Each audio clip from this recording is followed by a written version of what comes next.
Salut tout le monde. Oh, je vais essayer de donner la permission que les personnes puissent parler parce qu'à ce moment-là, allow mic, let me see, allow.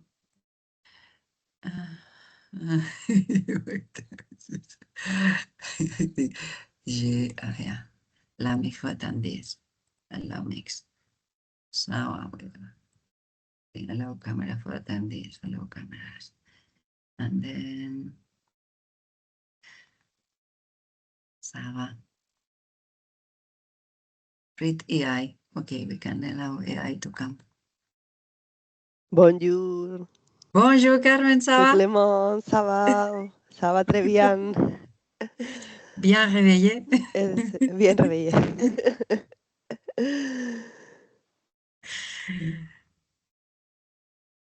Tiens, je vois.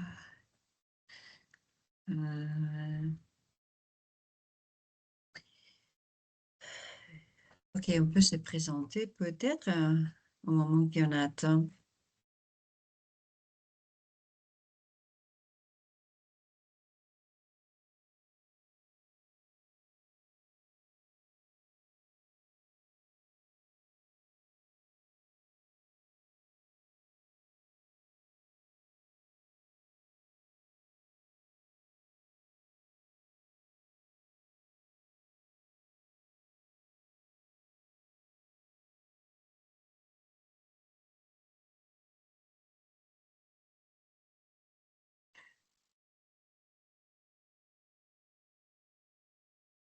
Olivier, on va laisser quelques minutes, n'est-ce pas? Oui, 2 minutes et puis on va démarrer. Ok. Du coup, les personnes puissent nous dire s'ils ont un email MSF, s'ils peuvent voir les deux formes que je suis en train de partager dans les liens sur les chats. Peut-être, je demande à le WhatsApp superviseur de Bobo. Est-ce que vous pouvez essayer d'ouvrir les... Cliquez sur les liens qu'il y a au webinaire 3, forme.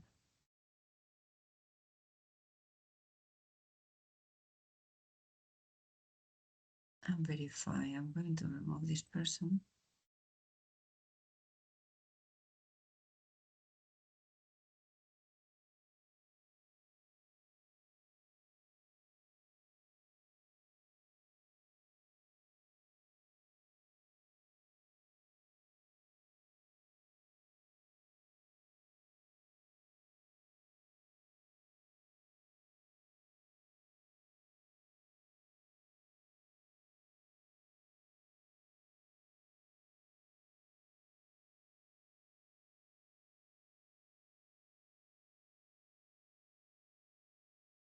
OK.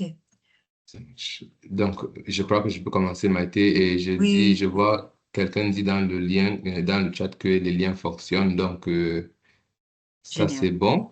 On va pouvoir les utiliser un peu plus tard. Je vais essayer de voir si je peux présenter comme ça. Si ça me permet de faire comme ça. Oui, OK, voilà. Donc, voyez bien la présentation à ce moment? Oui, très bien. Très bien, merci beaucoup. Je pense que normalement, Olivier, il n'est pas capable de la voir. C'est lui qui a des problèmes de connexion. Donc, à toi, Olivier. C'est bon. Bonjour à tous. Bizarrement, je ne comprends pas pourquoi je ne vois pas la présentation, mais bon, on va y aller. Donc, bienvenue à tous. Aujourd'hui, nous allons avoir un peu plus d'une heure, voire 2 heures de temps pour discuter un peu sur les dimensionnements des pompes. Ceci s'inscrit dans la suite de ce que nous avons commencé en juillet, où en juillet, nous avons eu à parler déjà de construction des puits. Nous avons fait le webinaire en juillet où nous avons parlé de construction des puits, nous avons parlé de l'essai de pompage. Et une requête est arrivée qui était de parler aussi des dimensionnements de pompes. C'est ça l'objet donc de cette rencontre d'aujourd'hui. Voilà, j'espère que nous allons apprécier ce qui va se dire, que ça serait un peu instructif pour nous. Donc, je suis Olivier Camteau, pour ceux qui ne me connaissent pas. Je suis à OCBA comme MST et puis j'appuie plusieurs pays pour le moment, j'appuie beaucoup plus l'Afrique de l'Est, la cellule 5 et quelques pays de la cellule d'urgence. Donc, qu'est-ce que nous allons voir aujourd'hui? Nous allons essayer de définir pourquoi nous faisons les dimensionnements des pompes, pourquoi est-ce qu'il faut penser à faire un dimensionnement de pompe et ne pas juste choisir une pompe quelconque pour notre système.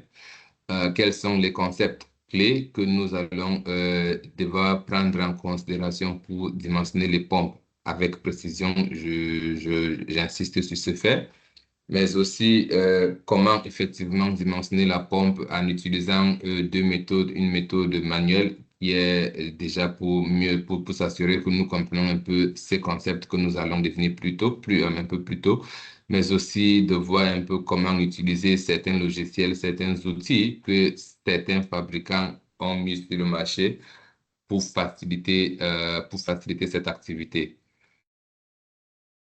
Donc, comme je disais, les principaux enseignements que nous cherchons à transmettre, c'est de comprendre les principes fondamentaux liés au dimensionnement des pompes, de comprendre les concepts clés nécessaires à prendre en considération, donc le débit optimal, la hauteur manométrique totale, mais aussi comment dimensionner les pompes manuellement.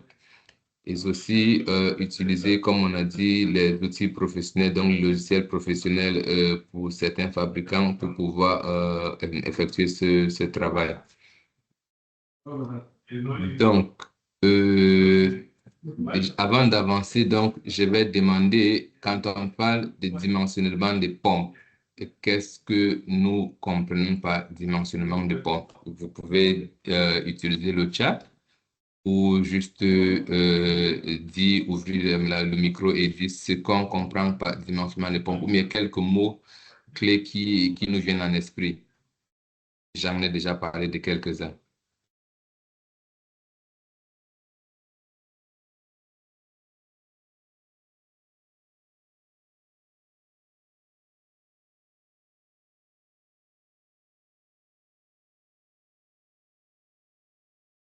Personne?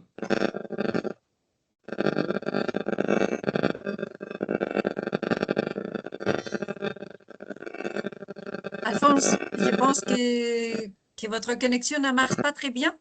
Faudrait peut-être taper. Il y a un message dans le chat. Oui, je vois choisir la pompe en fonction de notre besoin. OK. C'est choisir le type de pompe qui peut fonctionner avec un système. OK.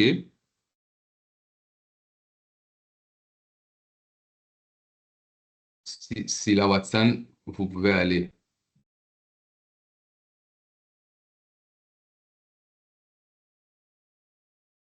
Si la Watson, vous pouvez ouvrir votre micro et parler.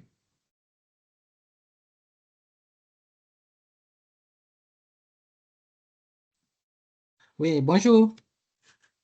Merci, bonjour. Ok, pour moi, dimensionner des pompes, c'est choisir les éléments nécessaires pour avoir un bon débit pour le fonctionnement. D'accord. Avoir un bon débit pour le fonctionnement. Voilà. Donc, dans tout ce qui a été mentionné, il y a quelques éléments qui ressortent, mais je prendrai beaucoup plus ce que, comment on appelle, Mbangi Watson a écrit. Il a parlé d'un système. Et un système ici, c'est quoi? C'est, comme Sila vient de dire, excusez-moi si je vous appelle Sila et non pas votre nom, Comme il vient de dire, c'est le débit et la hauteur manométrique qu'il nous faudra. Donc, sélectionner la pompe, c'est avoir une pompe qui serait adaptée aux besoins de ce système qui est le débit et la hauteur manométrique, mais aussi de se rassurer que ça respecte les caractéristiques de l'aquifère. Parce que nous prenons l'eau de quelque part et nous ne sommes pas sûrs que de la quantité de l'eau qu'il y a dans l'aquifère. Donc, il faudrait que ce que nous sommes en train d'extraire, si ça correspond à notre système, ça permet aussi à ce que la source ne se tarisse pas. Les raisons pour cela, c'est pour essayer d'éviter de sous-dimensionner ou bien de surdimensionner la pompe. Et chacun vient avec ses problèmes. Si nous surdimensionnons la pompe, qu'est-ce qui va avec? Ça vient avec un coût élevé, un coût d'achat élevé qui peut-être n'en fallait pas la peine. Ça vient avec du gaspillage d'énergie parce qu'il faudra une pompe surdimensionnée. Ça veut dire ça peut-être une grosse... le moteur est très gros, donc beaucoup d'énergie pour pouvoir tourner le moteur pour une petite besoin. Vous voyez un peu. Ou bien un sous-dimensionnement aussi, ça peut dire, si nous prenons un sous-dimensionnement, c'est quoi? On aura peut-être une pompe qui n'arrive pas à couvrir les besoins de notre pompe, de notre système, autant pour moi, mais aussi les risques de brûlure parce que nous sommes en train de forcer le moteur, forcer la pompe pour pouvoir travailler tout le temps. Donc, ça, c'est un peu ce qu'il faut. Une erreur qui est souvent commise, c'est le fait peut-être de prendre la pompe vis-à-vis seulement le débit nécessaire. Mais non, ça ne devrait pas être le cas. Ça devrait être en fonction du débit nécessaire, mais aussi en fonction de la hauteur manométrique totale. Et qui comprend quoi? Qui comprend les pertes de charge que le système peut en avoir. Nous allons voir ça encore un peu plus en avant. Donc, sur l'autre diapo, nous allons voir une image qui est numérotée. C'est une image qui montre à peu près ce à quoi ressemble un système de pompage. Et vous verrez que c'est numéroté de 1 à 9. Je demanderai encore, est-ce que c'est possible de me dire ce que vous pensez représente chacun des numéros? Donc, même dans le chat, le 1 égale à quoi? Le 2, c'est quoi? Le 3, etc.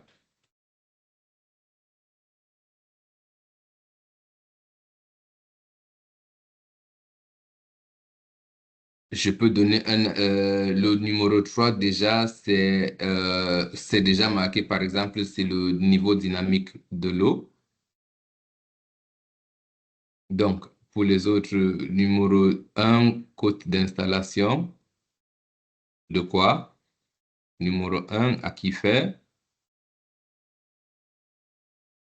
Numéro 9, static head. Static head, OK.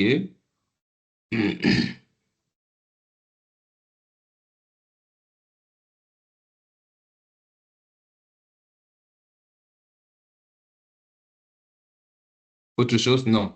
Donc, OK, vous voyez déjà que pour le numéro 1, on a déjà 2 éléments de réponse. Du moins, je vois un troisième, 3 éléments de réponse. Je vois code d'installation, je vois aquifer, je vois profondeur de forage. Donc, je dirais le numéro 1, c'est effectivement c'est la profondeur du forage pour tout système. Et ça, c'est un point qui est important, la profondeur du forage. Le niveau statique, c'est le numéro 2, donc le niveau de l'eau dans la nappe quand c'est en repos. Le numéro 3, le niveau dynamique, c'est le niveau de l'eau, c'est le niveau que l'eau prend quand quand le forage est sous fonctionnement, donc la pompe est en action et c'est en train d'enlever l'eau. Ça, c'est le niveau de l'eau que ça prend quand le rabattement a eu lieu. Le numéro 4, c'est la distance horizontale entre le forage et le point de décès et le château. Le numéro 5, c'est la hauteur verticale entre le pied du château et le réservoir. Donc, vous convenez avec moi que toutes les topographies ne sont pas entièrement plates. Donc, généralement, il y a des courbes de topographie, des dénivelés qui existent souvent entre le niveau du forage et le pied du château. Donc, ça, c'est des éléments nécessaires qui devraient être considérés quand nous voulons dimensionner les pompes. Le 7, le 6, c'est la hauteur verticale donc la hauteur du château, on pourrait le dire ainsi. Le 7, c'est le tuyau. Le 7 et le 8, en fait, c'est le tuyau. Mais ici, on parle de quoi? On parle du diamètre du tuyau. J'ai mis dimension du tuyau, excusez-moi, mais là, on parle de diamètre du tuyau, mais aussi le type de tuyau. Si c'est un tuyau en plastique, en PVC, en acier, etc. Parce qu'il y a cet élément qu'on appelle les frottements qui devrait être calculé et qui se calcule avec cela. Et aussi, le numéro 8, le numéro 9, autant pour moi, c'est juste le réservoir. Donc, le volume du réservoir que nous allons devoir charger. Vous voyez que sur les 9 paramètres que j'ai mentionnés ici, ce qui est directement lié au dimensionnement des pompes, on aura 6 de ces paramètres. Et le 3, le 5 et le 6, le 3, donc le niveau dynamique, et je dis bien le niveau dynamique de l'eau et non le niveau statique, et puis la hauteur géométrique entre la tête du forage et l'entrée du château, ces éléments-là constituent ce que nous allons appeler la hauteur statique. Mais aussi, le 4, le 7 et le 8, qui sont les éléments du canalisation du réseau. Vous voyez, le 4, le 7 et le 8, ça, c'est les éléments de la canalisation du réseau, constituent du moins, ça, on va les utiliser pour pouvoir calculer les pertes des charges qui se développent dans la canalisation lors du pompage.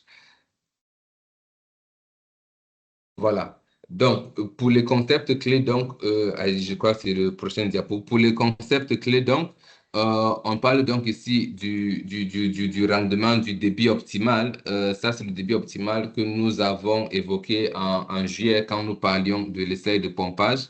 Donc, ça, on a parlé en juillet comment on fait l'essai de pompage et comment on identifie le rendement optimal pour le forage que nous sommes en train d'exploiter. Mais aussi, il y a la hauteur dynamique totale, la hauteur manométrique totale, excusez-moi, la hauteur manométrique totale, bien la hauteur dynamique totale, qui est, comme on a dit tout à l'heure, va être la hauteur, on va calculer ça un peu plus tard, mais qui va être la hauteur que la pression de l'eau pour pouvoir pousser de l'eau du forage jusqu'au château. Aussi, on va devoir parler des courbes de performance et des sources de l'énergie. Donc, on va voir les différentes courbes de performance, comment faire la lecture des courbes de performance des pompes et puis les sources d'énergie que nous devrions utiliser. Prochaine diapo. Donc, ici, on veut développer un peu plus la hauteur, cette affaire de hauteur manométrique totale. Je vais définir un peu plus la hauteur manométrique totale. Et vous allez voir ici la hauteur manométrique totale, comme je l'ai dit tout à l'heure, tu peux cliquer une fois, Maïté. Ça va être la hauteur statique. Vous allez voir les chiffres rouges qui se sont mis à côté là. Le trait rouge, autant pour moi. La hauteur statique, c'est la hauteur qui part du niveau dynamique de l'eau jusqu'à l'entrée, le point d'entrée du château. Vous voyez un peu, donc c'est ce qu'on appelle la hauteur statique. Donc, la hauteur statique, c'est le niveau statique du forage plus le rabattement. Donc, souvent, on confond généralement la hauteur statique avec le niveau statique. C'est pas la même chose. Le niveau statique de l'eau, c'est le niveau de repos de l'eau dans le forage, mais la hauteur statique, on ajoute sur ça le rabattement. Donc, on a maintenant la hauteur dynamique, le niveau dynamique autant pour moi, et puis et puis maintenant la distance verticale qui part maintenant de la tête du forage jusqu'à l'entrée du château. En plus de cela, maintenant, nous ajoutons donc ce qu'on appelle les pertes des charges. Et les pertes de charge, vous voyez, c'est tout ce qui est l'orange que j'ai noté. Les pertes de charge, c'est tous les pertes qui vont se créer lors des activités comme le frottement à l'intérieur du tuyau, les différentes, comment on appelle ça, les différents raccords que nous mettons sur le réseau. Tout cela crée des frictions et ces frictions diminuent la pression de l'eau. Donc, quand nous dimensionnons une pompe, il faudrait que la pompe puisse subvenir à tout cela. Et aussi, en plus de ça, donc, il y a ce que nous appelons les pertes, la pression résiduelle, qui, pour certaines personnes, peuvent le considérer, mais quand tu as bien calculé la hauteur statique des pertes de charge, généralement, tu peux ne pas prendre en considération la pression résiduelle. Ça, c'est juste une pression, c'est un peu comme une marge de sécurité qui est mise en place. Maintenant, pour calculer donc la hauteur statique, c'est plus ou moins, je dirais, évident de le calculer parce qu'on peut le faire avec le niveau dynamique, on le fait avec l'essai de pompage, les hauteurs, les différentes hauteurs, on peut l'avoir avec les outils comme le GPS pour calculer les dénivelés. Mais les pertes de charge, c'est là où ça devient un peu compliqué et dans la littérature, il y a plusieurs méthodes de calculer, mais là, on ne va pas rentrer dans cela. Je vais vous présenter juste le nomogramme ici, qui est un outil que nous pourrions utiliser pour calculer les pertes de charge. Avant de vous expliquer, je dirais qu'il y a deux types de pertes de charge. Il y a des pertes de charge linéaires. Donc, ça, c'est tout ce qui est, tout ce qui est événement de frottement dans la canalisation du débit. Donc, tout ce qui est le tuyau, le mouvement de l'eau, quand ça bouge, le frottement avec les parois. Mais aussi, il y a des pertes de charge ponctuelles. Non, Maïté, voilà, merci. Il y a les pertes de charge ponctuelles. Et les pertes de charge ponctuelles, c'est tout ce qu'on va avoir comme perte due, par exemple, les vannes que nous mettons sur la canalisation, les coudes, les T, donc tout ce qui est raccord, tout ce qui est petit joint que nous mettons, c'est ça qui fait les pertes de charge ponctuelles. L'échelle logarithmique que je suis en train de vous présenter ici, ça nous permet de calculer les pertes de charge linéaires. Et vous voyez, il y a 4 différentes échelles. Il y a une échelle qui parle du diamètre interne, qui est là. Il y a le deuxième qui parle du débit. Il y a le troisième qui parle de la vitesse. Non, pas la vitesse, velocity. Comment on appelle velocity en français? Il y a la vitesse, non? C'est la vitesse, non? Voilà, la vitesse, merci. De la vitesse. Et il y a le quatrième échelle qui parle des différentes pertes. Donc, c'est ici que nous calculons, que nous allons lire les pertes de charge. Et voilà, une chose que je vais attirer l'attention sur, c'est les unités. Nous devrions faire attention aux unités. Vous voyez, le diamètre interne, c'est en millimètres. Le débit, il y a 2 échelles, mètres cubes par heure ou litres par seconde. Donc, il faudrait que nous fassions attention à cela. Mais aussi, pour les pertes de charge linéaires, ce que nous lisons ici, c'est les pertes de charge linéaires par 100 mètres de canalisation, par 100 mètres de tuyau. Donc, si nous lisons ça, après, il faudra convertir vis-à-vis ce que nous avons.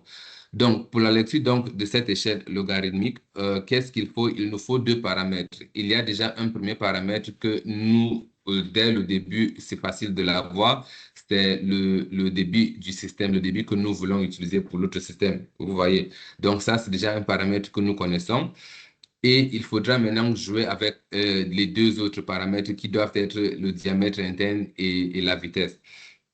Le diamètre interne, là aussi, c'est un paramètre que nous fixons parce qu'on veut mettre en place un système. Donc, on peut décider que je commence avec un diamètre de 100 mm et je prends le diamètre, je note ça sur l'échelle logarithmique, par exemple, c'est 100 mm. Et si comment on appelle, le débit, par exemple, c'est, disons, 50 ou 60 mètres cubes par heure, nous mentionnons ça également sur l'échelle. Et avec les 2 points, avec ces 2 points, nous faisons juste, nous traçons une ligne droite qui traverse ces 2 points et nous projetons la ligne droite pour traverser les deux autres échelles. Vous voyez un peu. J'arrive pas à voir, c'est trop petit pour moi. Donc, Bon, tu je peux mettre mets n'importe où. Tu comme peux ça. mettre n'importe où. C'est Ici, juste un un autre exemple. point, tiens Voilà, là-bas, comme un et autre puis on point. Voilà. retrace. Et puis, on fait une ligne droite. Exact. Voilà. Vous voyez un Yes. peu. Donc, quand nous avons fait ça, merci Maïté. Quand nous avons fait ça, donc, nous pourrions lire, non, encore Maïté, l'autre slide. Voilà. Nous pourrions lire sur l'échelle la vitesse, mais aussi les pertes de charge.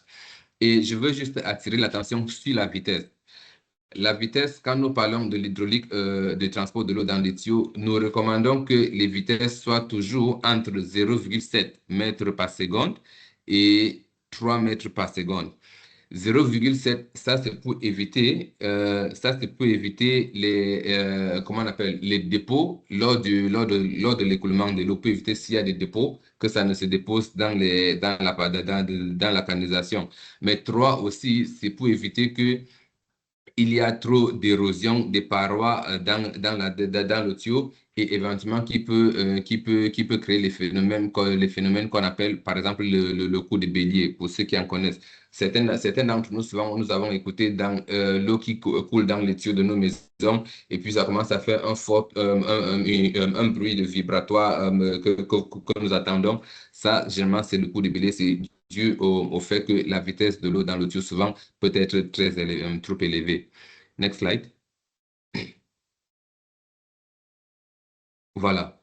Next, click, Maïté. Donc, c'est juste pour dire ici, c'était pour dire quoi?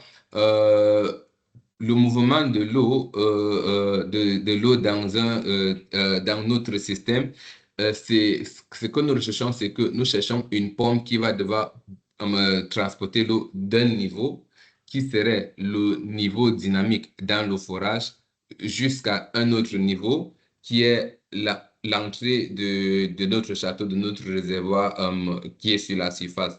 Donc, il faut bouger l'eau de cette distance verticale, bien évidemment, en plus des pertes de charge que nous avons vues.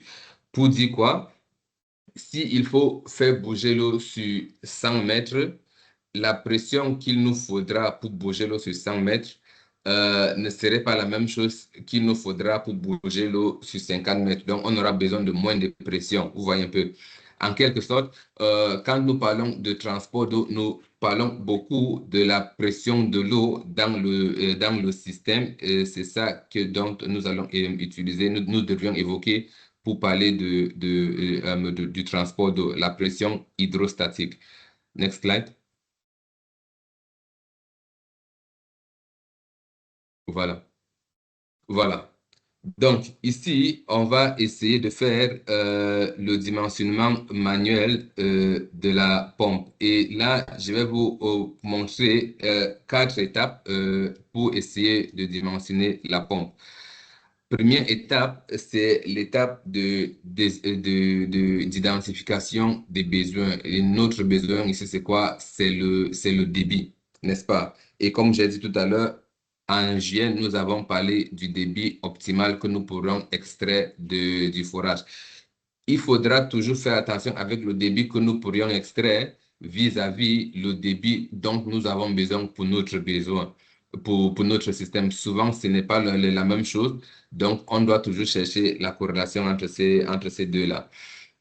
La hauteur manométrique totale, après, c'est ce qu'il faudra calculer et nous venons de voir comment calculer cela. La hauteur statique plus la hauteur, plus les pertes de charge, plus la pression résiduelle.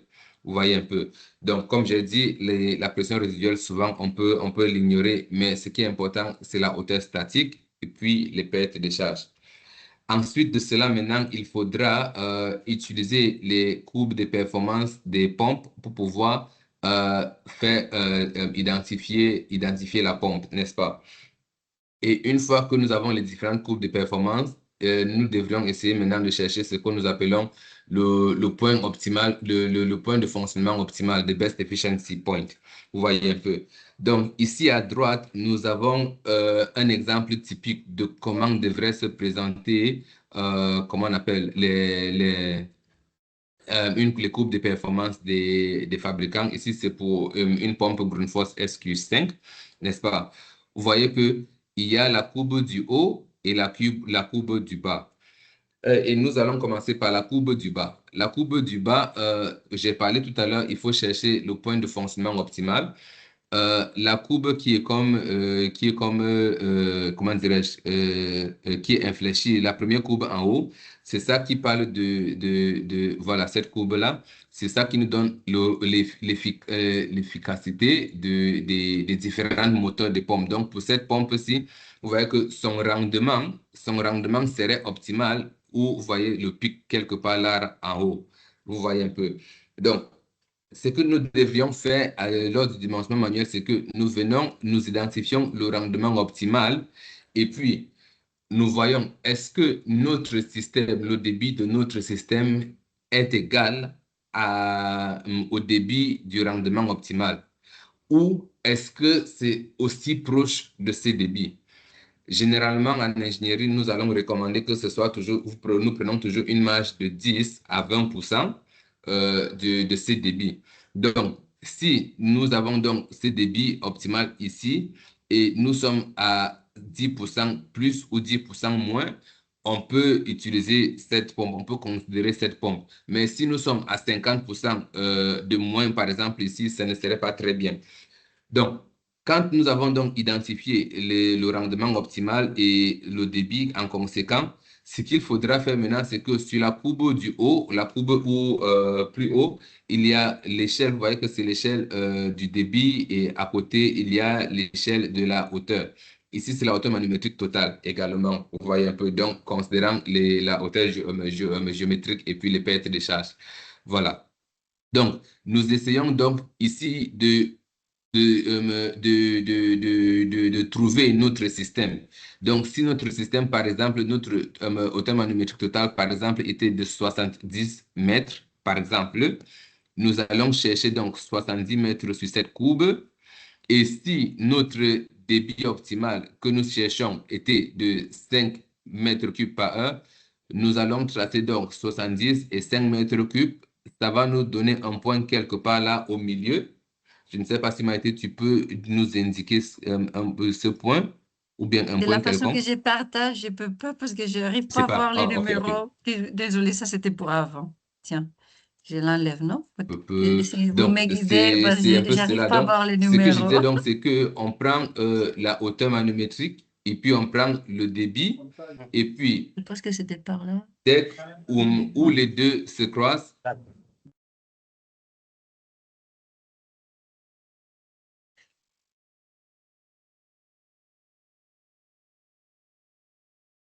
Olivier, on t'a perdu.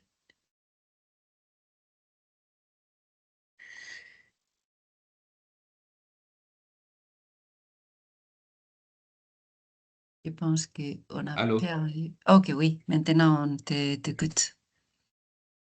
Maïté, vous m'écoutez? Oui, oui, maintenant oui. Tu peux continuer, oui. Mais j'arrive pas à voir les numéros, même pas les unités. Donc, Maïté, vous m'écoutez? oui. Maintenant, on vous écoute. On t'écoute, Olivier.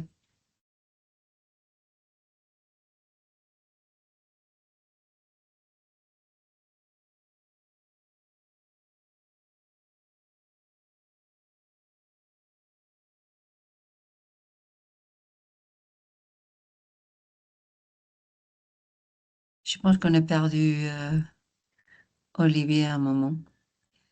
On espère qu'il va revenir. Si vous avez des questions, donc vous pouvez les taper sur les... Ok, Olivier est de retour. Vous pouvez profiter pour écrire les questions sur les chats. Vous m'écoutez, Olivier, Maïté? oui, maintenant tu es revenu. Oui, on t'écoute. D'accord, d'accord, désolé. Donc, je disais donc, dès qu'on a identifié la hauteur manométrique totale et le débit, on trace ça et puis nous essayons de trouver le point, du moins la pompe, la courbe de la pompe qui est le plus proche de ce point. Et c'est cette pompe qui, plus ou moins, devrait nous pourrions utiliser. Nous allons un peu voir ça un peu plus en détail tout à l'heure. Tu peux cliquer, Maïté. Oui, il y a Donc, question sur ici, oui, les chats. ah, OK. je pourrais avoir le module de la présente formation du mode G passé. Ça, ok, ça va être partagé, il n'y a pas de problème. Donc, je disais, comme j'avais dit tout à l'heure, le point de fonctionnement optimal, on dit toujours que ça devrait être plus ou moins 10%, 10 à 20% du rendement optimal de la courbe, de cette pompe. Si c'est plus, on risque d'avoir des problèmes comme la cavitation. Si c'est moins, on peut avoir des problèmes comme la destruction des, comment on appelle ça, des, toujours, on peut avoir aussi la cavitation due à un débit faible, mais aussi les différentes pièces de la pompe du moteur peuvent se griller. Donc, c'est très important d'essayer toujours de se retrouver dans cette marge-là. Next slide.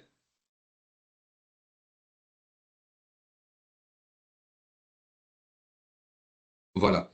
OK. Donc ici, c'était juste pour nous montrer un peu le calcul de la puissance du moteur qu'il faut.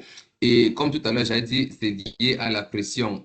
Il faudra toujours calculer la pression. Vous voyez que la puissance du moteur nécessaire pour pousser l'eau dans le système devrait être égale à la puissance hydraulique divisée par l'efficacité, par le rendement de ce moteur. Vous voyez un peu. Donc, vous voyez que le moteur et le système est lié. Et comment ils sont liés? Le moteur, la pression hydraulique, vous voyez, est directement liée à la hauteur manométrique. Le petit h que vous voyez là, c'est la hauteur manométrique totale. Vous voyez un peu. Donc, plus la hauteur manométrique est grande, je ne parle pas trop du débit parce que le débit, lui, il est constant, plus ou moins. Mais la hauteur manométrique, c'est ça qui devrait varier. Plus la hauteur monte, si c'est plus grand, on devrait avoir une pompe plus costaud, je veux dire la puissance du moteur. Et plus c'est petit, on devrait avoir quelque chose de plus petit. Donc, tu peux cliquer Maïté.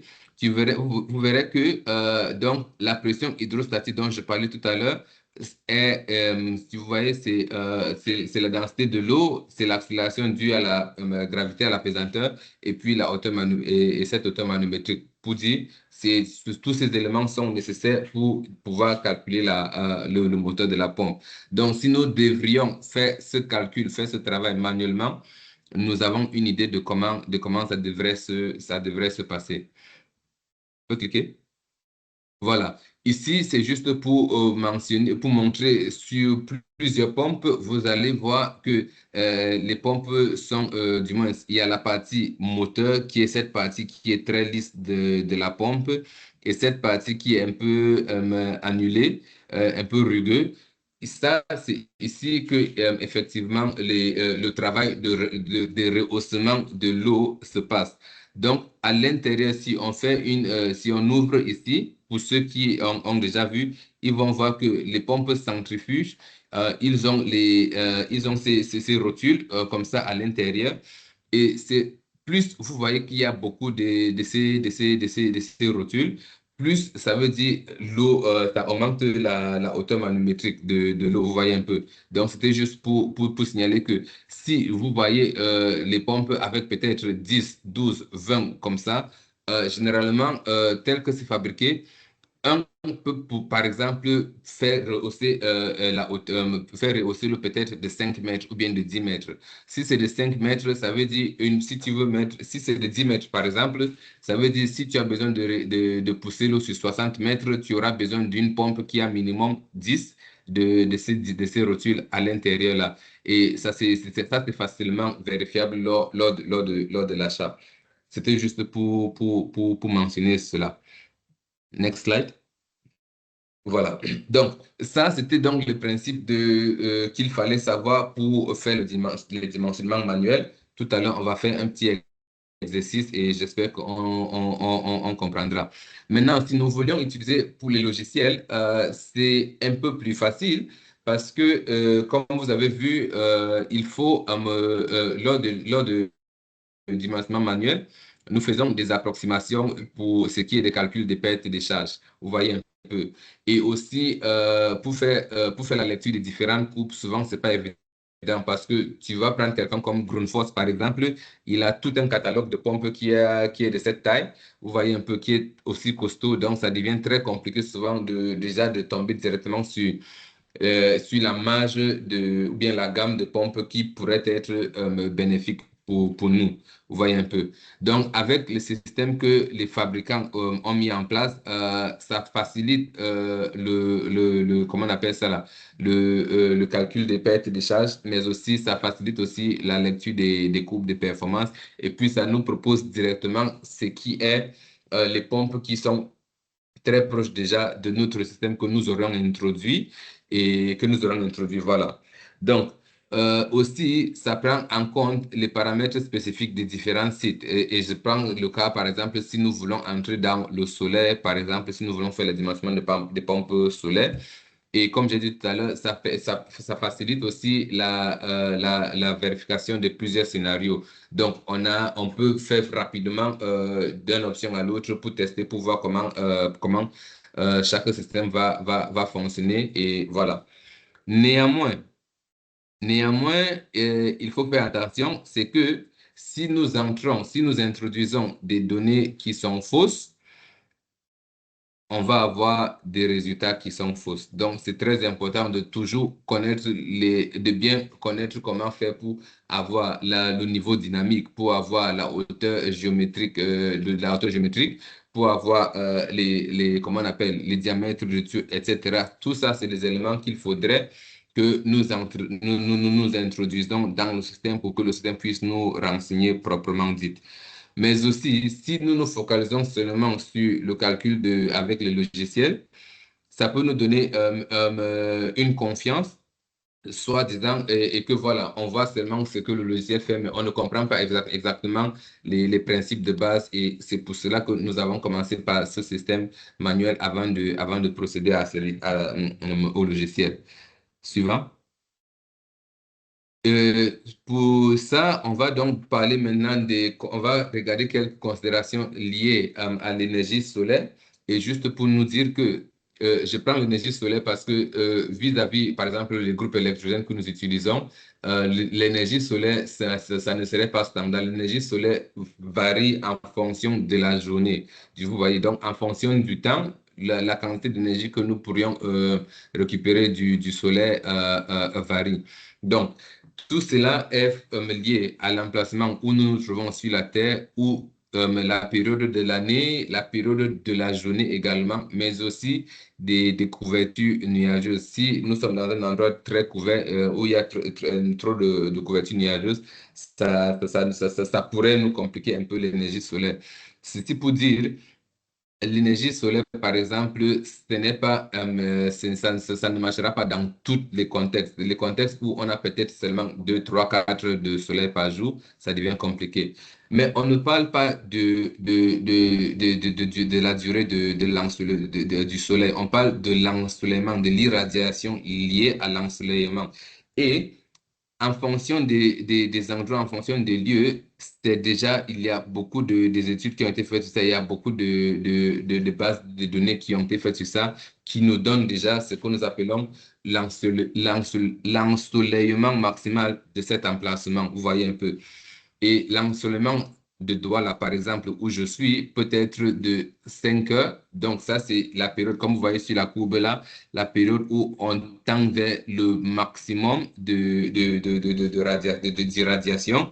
Ça peut être de 5 heures ici à Douala, par exemple, mais quelque part comme, par exemple, à Darfour ou bien au Tchad, ça peut être aussi, ça peut être plus, allant même jusqu'à 6, 7, 8 heures. Donc, généralement, le maximum, si je ne me trompe pas, c'est entre 8 et 7 heures maximum d'ensoleillement par jour. Et ça, c'est pour les endroits où il fait excessivement chaud. Comme j'ai dit, on n'a pas besoin de connaître ça. Il y a des bases de données qui existent déjà pour cela. Donc, voilà. Et la plupart des logiciels qui font ce dimensionnement, ils ont déjà ces chiffres intégrés dans le système. Donc, pas besoin de trop se fixer sur ça. Suivant, Maïté.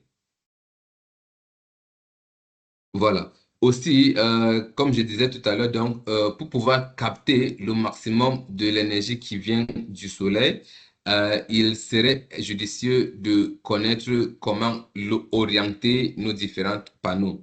Et comme règle, on dit, si nous sommes dans l'hémisphère nord, il faudrait que les panneaux soient positionnés de telle sorte que ça regarde vers le sud, vers l'équateur, et vice-versa. Si nous sommes dans le sud, il faudrait que ça regarde vers l'équateur, donc vers le nord.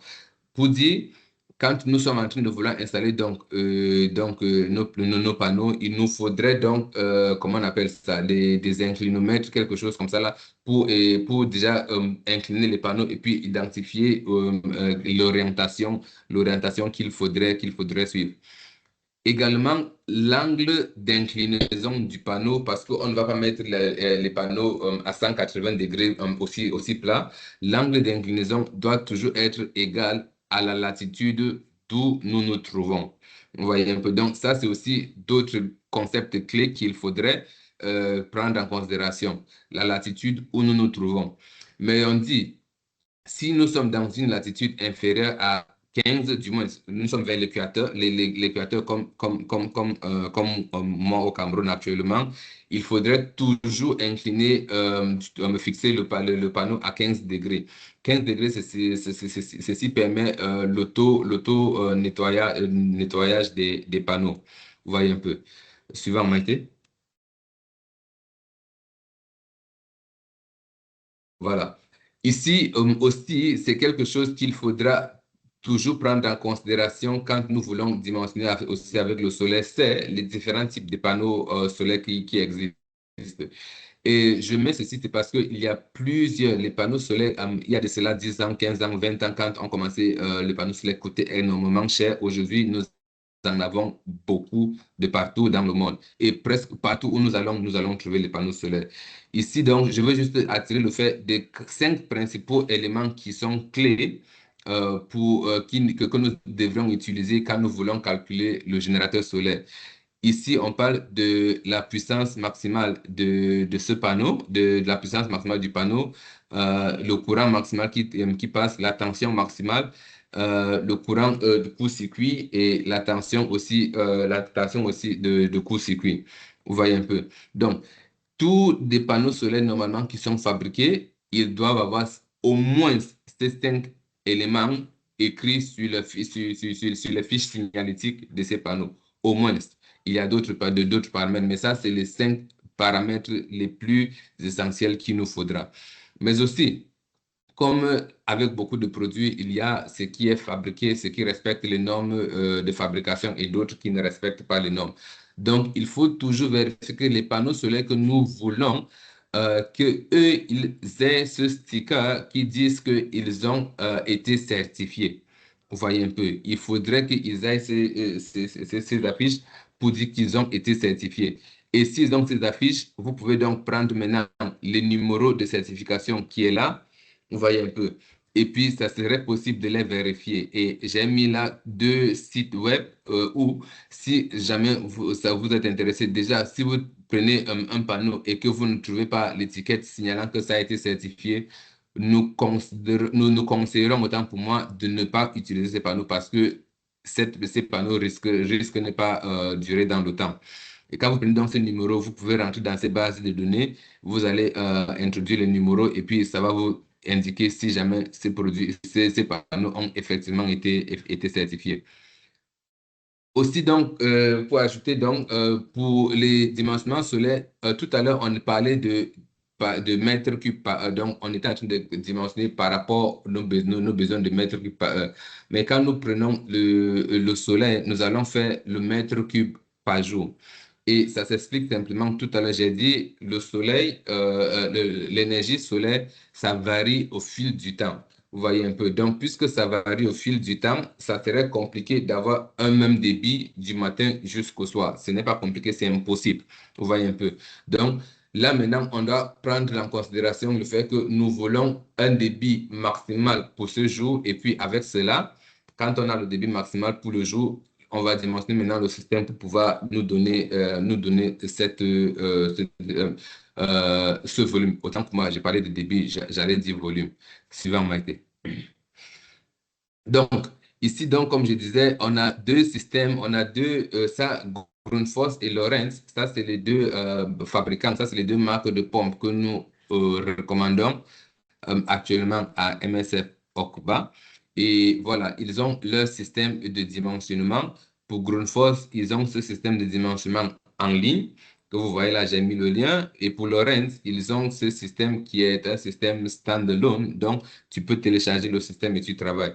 Donc, Grundfos, si tu n'as pas accès à Internet, ça serait compliqué pour toi d'utiliser leur outil. Mais Lorenz, une fois que tu l'as téléchargé, voilà, tu peux facilement l'utiliser.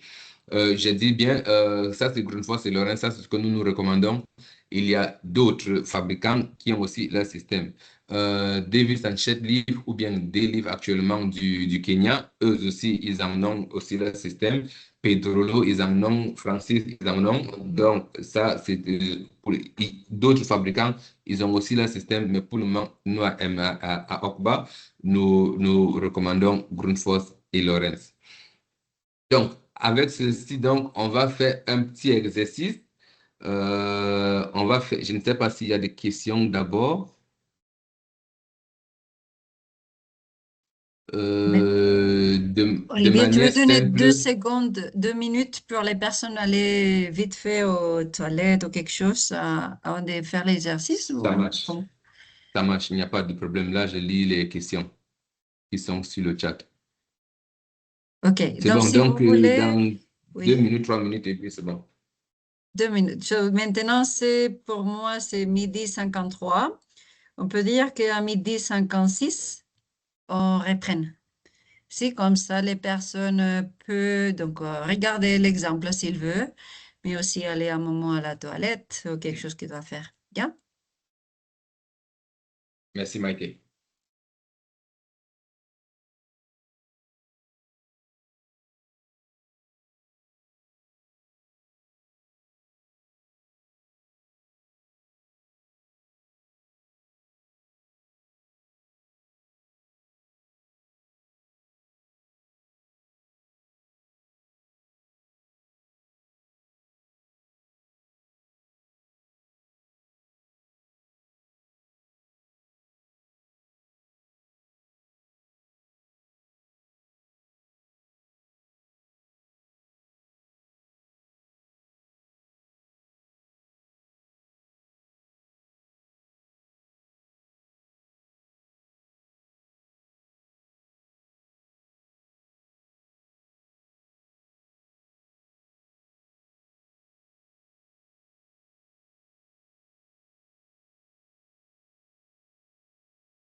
Great. I think we shall be back, no, Olivia?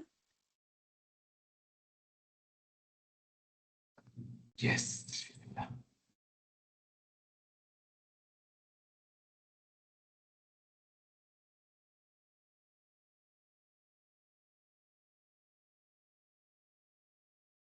We can present the people the link that we shared with the documents. Let me share it back again.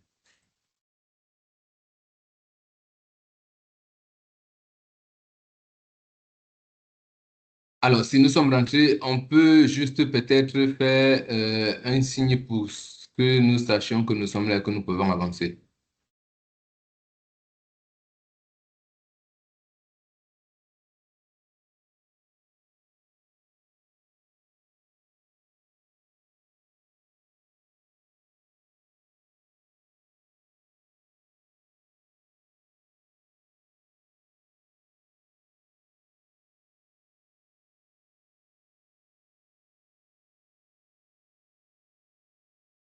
Voilà, d'accord. Donc, je crois qu'il y a, nous sommes déjà de retour. Donc, voici donc un petit exemple.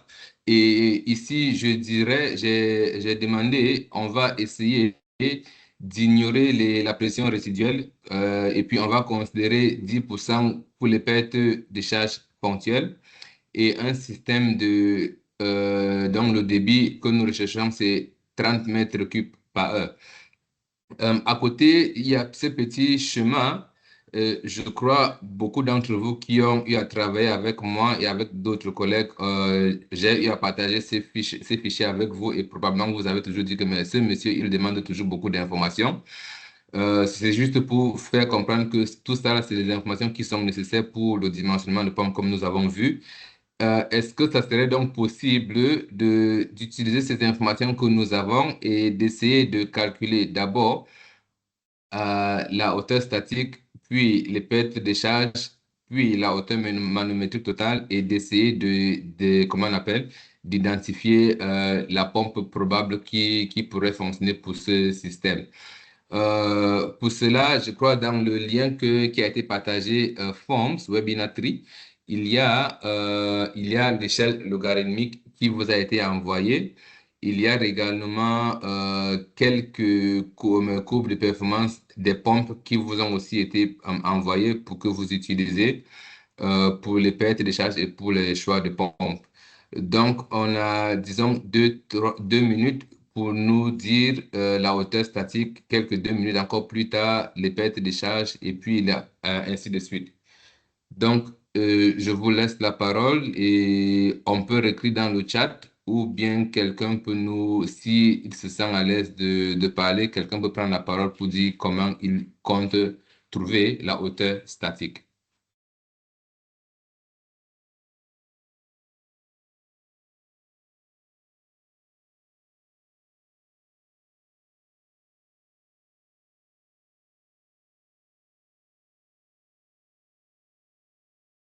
S'il y a des questions également, n'hésitez pas, s'il vous plaît.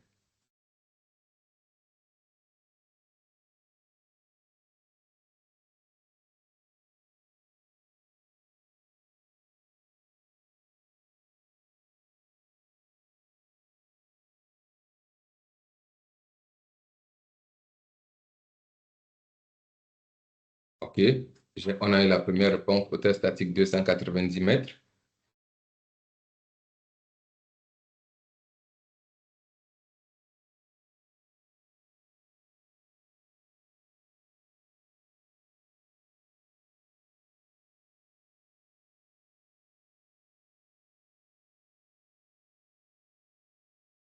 Est-ce qu'il y a quelqu'un d'autre qui confirme ce résultat ou bien qui dit autre chose?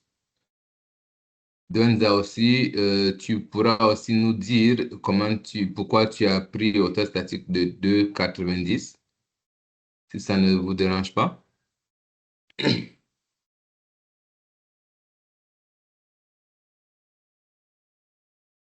Ah, OK. OK. Et donc, je me suis trompé, ce n'est pas 290, c'est 290 moins 34.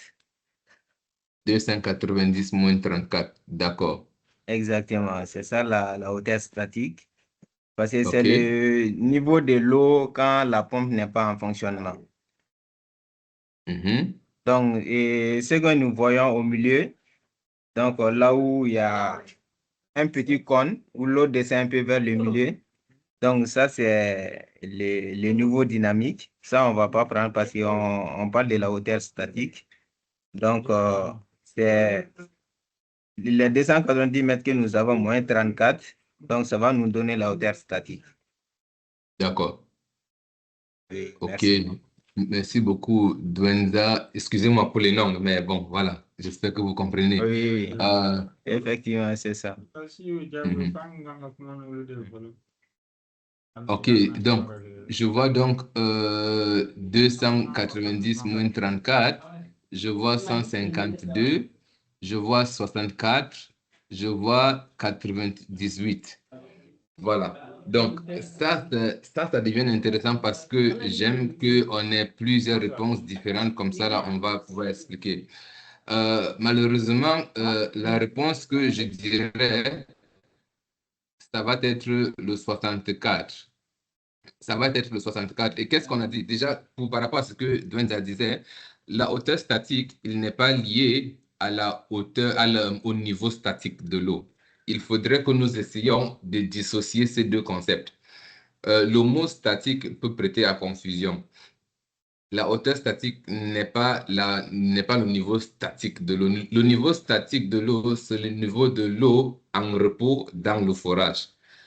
Par contre, la hauteur statique est le niveau de l'eau dans le forage lors du pompage. Donc, le niveau dynamique, plutôt, qui est où nous voyons la courbe, jusqu'à l'entrée du réservoir.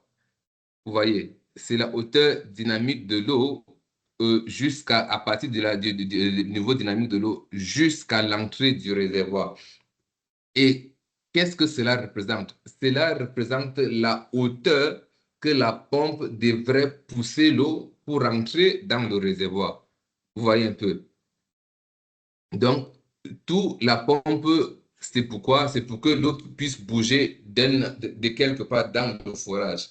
Et ça bouge d'où? Ça bouge du niveau dynamique, autant pour moi, et non du niveau statique. Parce que le niveau statique, l'aquifer est en repos. Il n'y a pas de mouvement. Mais dès qu'on a commencé le pompage, le niveau d'eau descend. Du coup, c'est cette partie-là, à partir de ce niveau dynamique, à partir de cette partie de la cône, jusqu'à l'entrée du château. Vous voyez un peu. Donc, quelques diapos plus longs derrière, j'avais essayé de mentionner ça même avec les traits rouges et tout.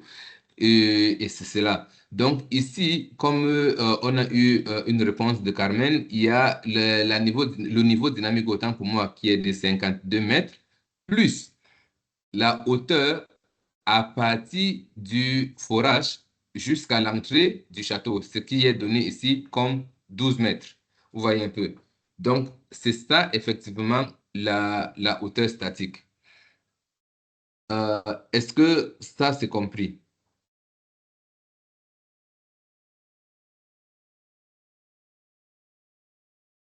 Dwenza, est-ce que ça c'est compris? Oui, oui, c'est compris. Mais là où les 12 mètres s'arrêtent là, c'est pas là-bas l'entrée, hein. L'entrée, c'est un peu plus en haut, non?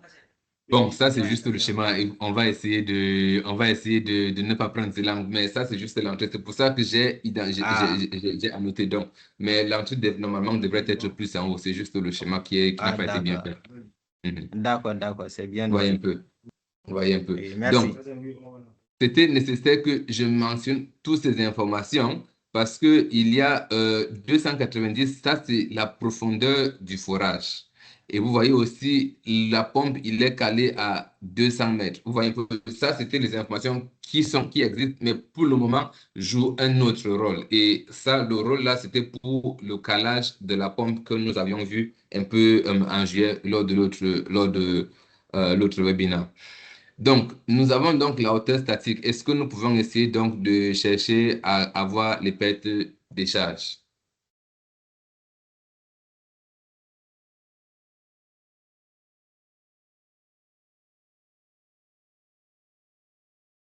Pour cela, il va falloir utiliser l'échelle logarithmique qui vous a été partagée. Donc,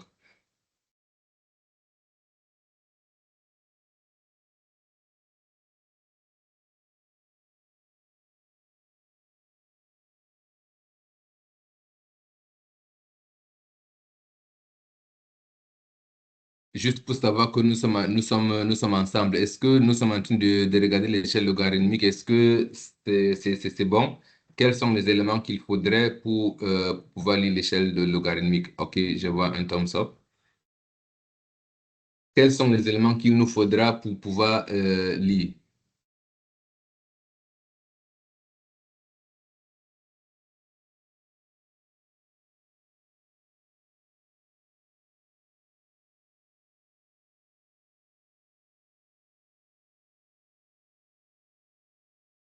Merci, Maïté.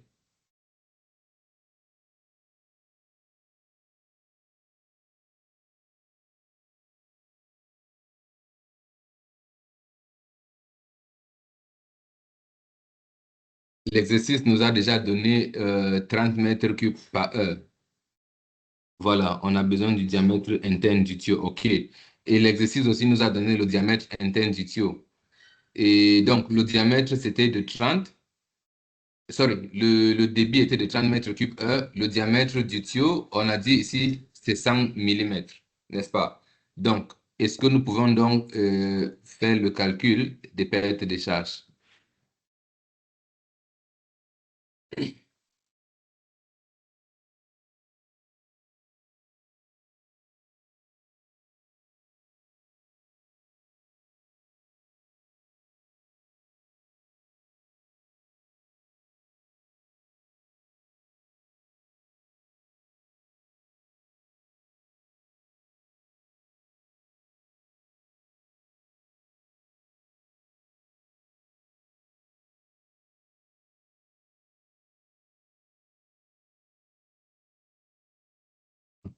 Amoudat.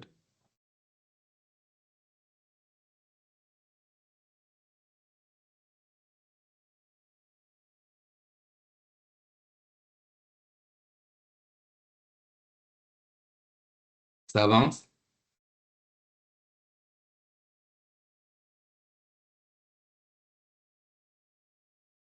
Je ne voudrais pas avoir des chiffres exacts. Je veux juste même quelque chose dans l'ordre de grandeur. L'idée, c'est de se rassurer que nous savons lire.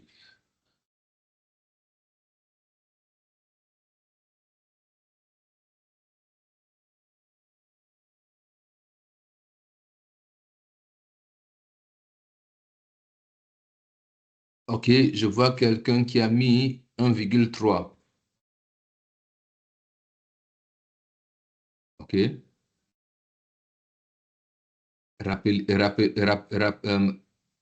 1,5. OK.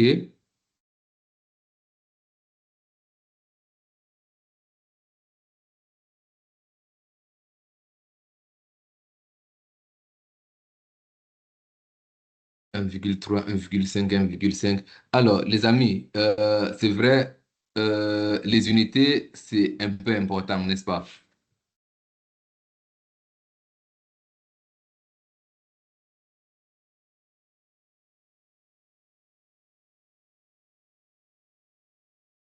Alors, donc, on est 1,3, 1,5, 1,5. Ça tombe un peu, je dirais, dans l'ordre de grandeur, mais ça, ce n'est pas les pertes de charge.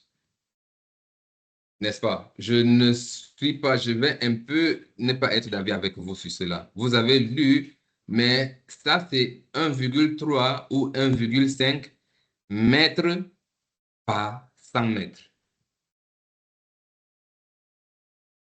L'échelle logarithmique, il est donné dans le chat.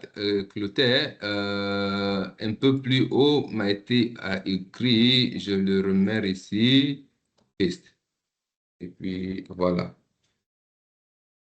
Voilà. Donc, je disais, on va repartir là.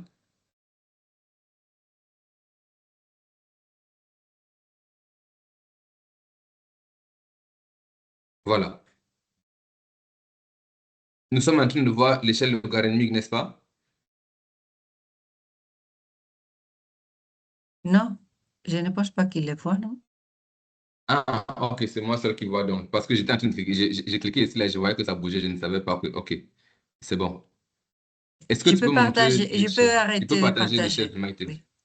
OK, je peux Ou bien partager tu arrêtes de l'échelle. partager, oui. Arrête de partager, s'il te plaît. OK. Then I'll share my screen now, which is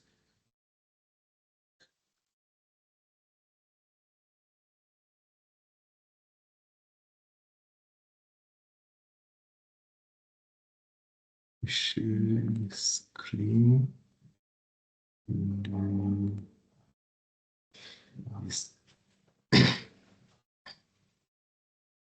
Est-ce que vous voyez?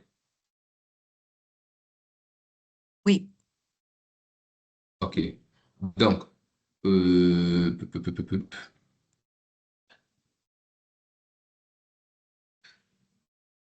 OK, on a dit donc que le diamètre, c'est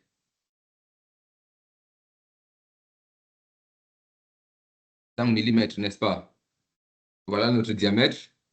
Et voilà notre débit, 30 mètres cubes par heure, n'est-ce pas? Et on nous a dit l'échelle logarithmique, il faut mettre et tracer une ligne droite, n'est-ce pas? Donc, on aura quelque chose. Bon, je n'arrive pas à tracer la ligne droite.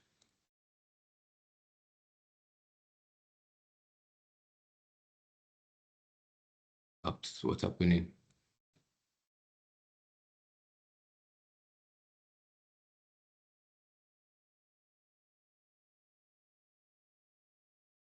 OK. Bon, il faut tracer la ligne droite. Je n'arrive pas à tracer la ligne, je ne sais pas trop pourquoi, mais il faut tracer la ligne droite de 100 à 30 et puis on tire jusqu'aux autres. Donc, d'après ce que les autres ont dit, si on trace et on tire, on va tomber quelque part ici, n'est-ce pas? On va tomber quelque part dans cette, ici. Mais rappelez-vous les unités. Les unités, ça c'est 1,5 ou bien 1,1 par 100 mètres de tuyau, n'est-ce pas? Donc, si nous retournons sur notre comment on appelle ça? Sur notre système, si nous retournons sur notre système, nous voyons que la longueur totale du tuyau, je n'avais pas écrit ça ici, mais la longueur totale du tuyau à partir de la pompe jusqu'au château, il est de 700 mètres. Vous voyez un peu. La longueur totale comment on appelle ça? D'ici,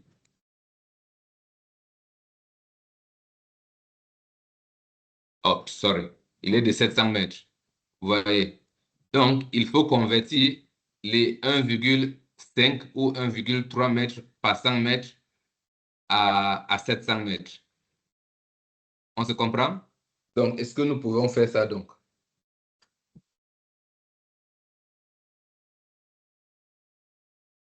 Maïté, comme ça, je ne vois pas le chat. Donc, s'il te plaît, tu me dis s'il y a quelque chose sur le chat. ok, par l'instant, non.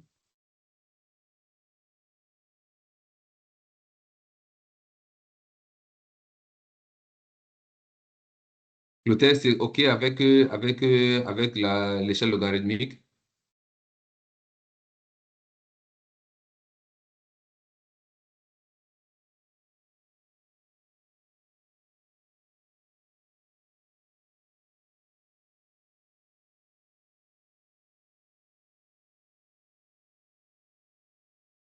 OK, je crois que pour gagner un temps, il va falloir qu'on avance, non?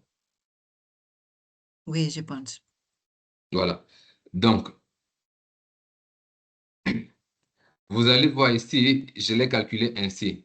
Donc, on a dit tout à l'heure, l'échelle logarithmique, ça permet de calculer comment on appelle, les pertes de charges linéaires. Mais il y a aussi les pertes de charges ponctuelles. C'est pour cela que dans l'énoncé de l'exercice, j'ai mentionné ceci, 10%, il fallait prendre en considération. Donc, les pertes de charges totales, ça va être les pertes de charges linéaires plus les pertes de charge ponctuelles, n'est-ce pas? Et c'est ça qui, d'après les calculs, ça me donne 8,47. Tout à l'heure, j'ai dit juste l'ordre de grandeur. Donc, où on a eu 1,3, 1,5, pour moi, ce n'est pas un problème.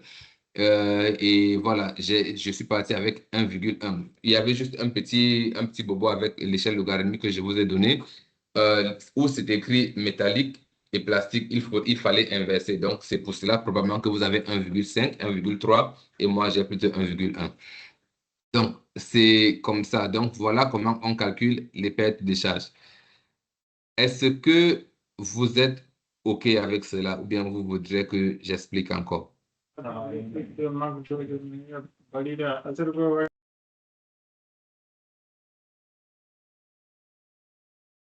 Oui, vous pouvez redire?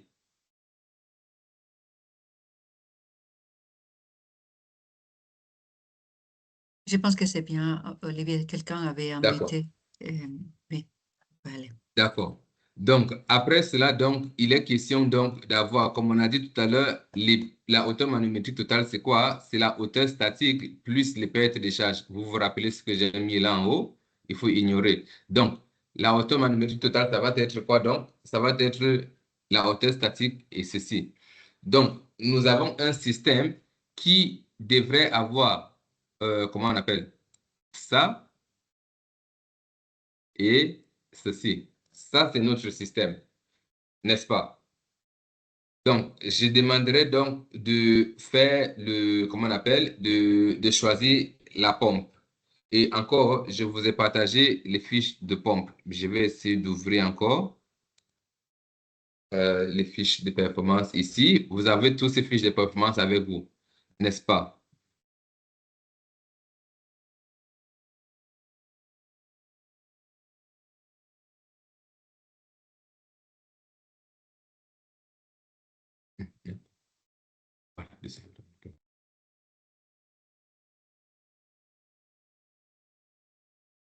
Voilà. Donc, est-ce que je vais avancer, n'est-ce pas?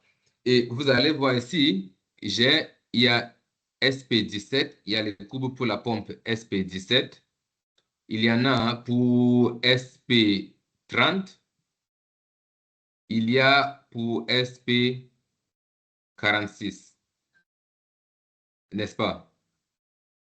Déjà, à la lecture de ces trois pompes, de ces trois courbes, selon vous, quelle serait la pompe sur laquelle il faudrait que nous nous focalisons? Et pourquoi? Vous pouvez lancer un coup d'œil sur les trois différents types de coupes et puis me dire, selon vous, quelle serait la pompe qu'il faudrait prendre et pourquoi.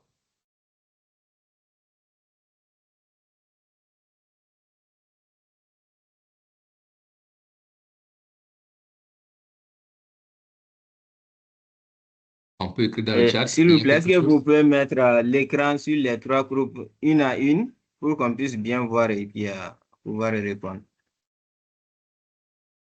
Vous voyez mon écran, n'est-ce pas? Ça, c'est Oh, SP17. oui, oui. Ça, c'est SP17.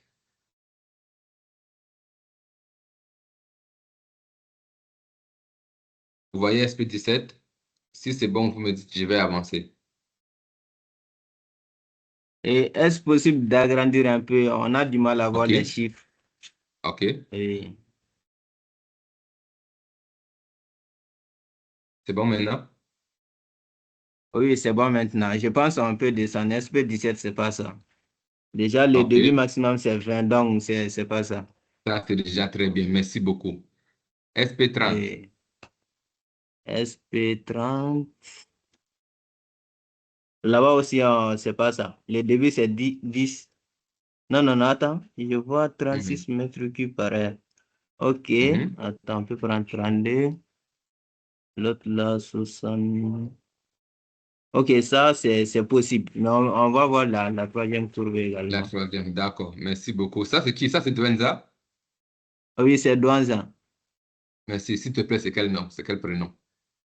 C'est Gaussou Kamara. Gaussou. OK. Merci, Oui, Gaussou. oui. Voilà la troisième. OK.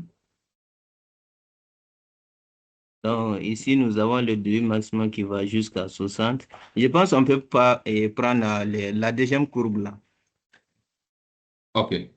Voilà. Oui, oui. Donc, j'aime déjà ce que tu as dit et je commence par ici, donc, pour dire pourquoi ici, on devrait en théorie ne pas considérer ceci. On a dit tout à l'heure, quand on veut commencer, on vient sur la courbe de rendement et si on trace, je suis trop maladroit, mais si on trace, par exemple, 30, nous voyons que voilà où nous nous trouvons à 30. Mais le rendement optimal de cette courbe, il est dans cette partie-ci. Vous voyez un peu. Donc, cela veut dire que bien que si nous prenons cette courbe, cette pompe, on va avoir de l'eau, mais elle va fonctionner en dehors du point de fonctionnement optimal. Et du coup, ça fait à ce que si la pompe devrait avoir 3, 4, 5 ans de durée de vie, parce que c'est en train de fonctionner hors de son point de fonctionnement optimal, on risque d'avoir des dommages sur le moteur, sur les éléments de la pompe, sur les éléments du moteur. Donc, merci beaucoup, Gaussou. Ici, on ne devrait pas prendre cette pompe a priori. Pour la première, je suis d'accord avec toi, ça n'atteint même pas déjà les 30 mètres cubes, donc ça ne vaut même pas la peine d'en continuer. Mais pour ceci, ça c'est déjà bon. Nous voyons que le point de fonctionnement optimal, il est, comment on appelle ça, comment dirais-je? Il est quelque part là, n'est-ce pas? Il est quelque part là. Et si nous venons, nous voyons que nous traçons notre 30 mètres cubes par heure, il tombe quelque part là, n'est-ce pas? Et là maintenant, nous continuons. Voilà notre 30 mètres cubes par heure qui monte là.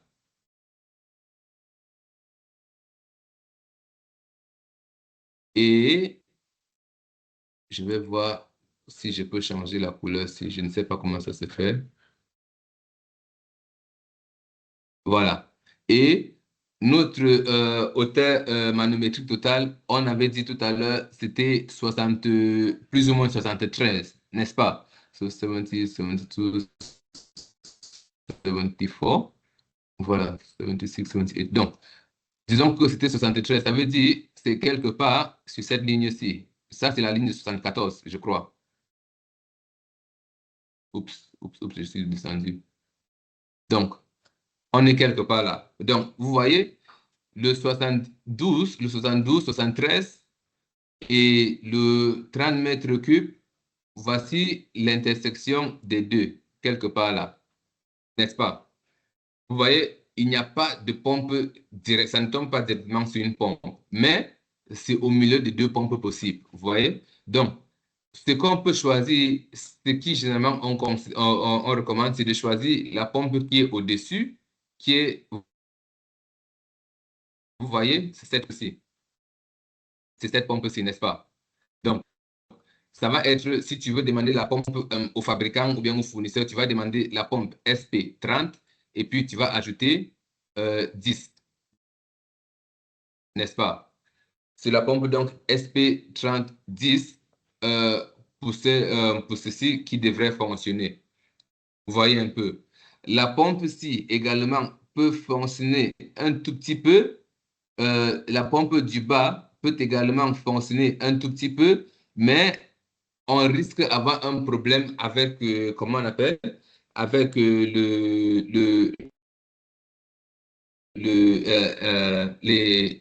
la hauteur manométrique totale. Vous voyez un peu. Donc, c'est souvent conseillé de toujours prendre ce qui est un peu légèrement en haut parce que c'est ça couvre un peu le problème de hauteur manométrique totale. Est-ce que c'est OK pour nous? Oui, pour moi, c'est OK. Et pour les autres, je vais arrêter de partager mon écran pour pouvoir nous voir tous.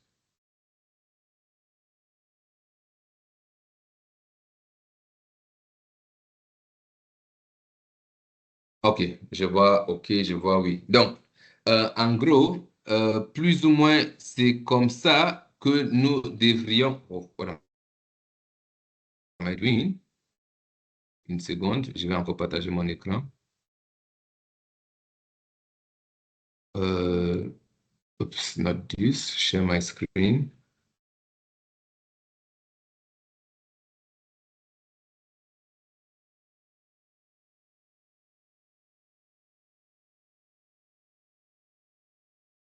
Donc, en gros, c'est un peu ça ce qu'il faudra faire quand si nous voulons faire le dimensionnement de pompe manuellement.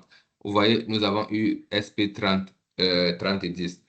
Maintenant, ici, je vous calcule juste encore la puissance du moteur de cette pompe. Du moins, je ne connais pas, nous ne connaissons pas la puissance du moteur de la pompe en question, mais avec la formule que je nous ai montrée tout à l'heure, où on calcule la pression hydrostatique, mais on divise par le rendement de la pompe, on regarde, on devrait avoir plus ou moins, le moteur de la pompe devrait normalement être environ, comment on appelle, 8 kilowatts, n'est-ce pas? Si vous entrez sur les fiches, sur la fiche technique de cette pompe SP3010, vous verrez que la pompe, la puissance du moteur est effectivement 9 kilowatts, donc un peu plus surdimensionné. Vous voyez un peu. Donc, c'était un peu ça que nous avons voulu partager avec nous. Et voilà.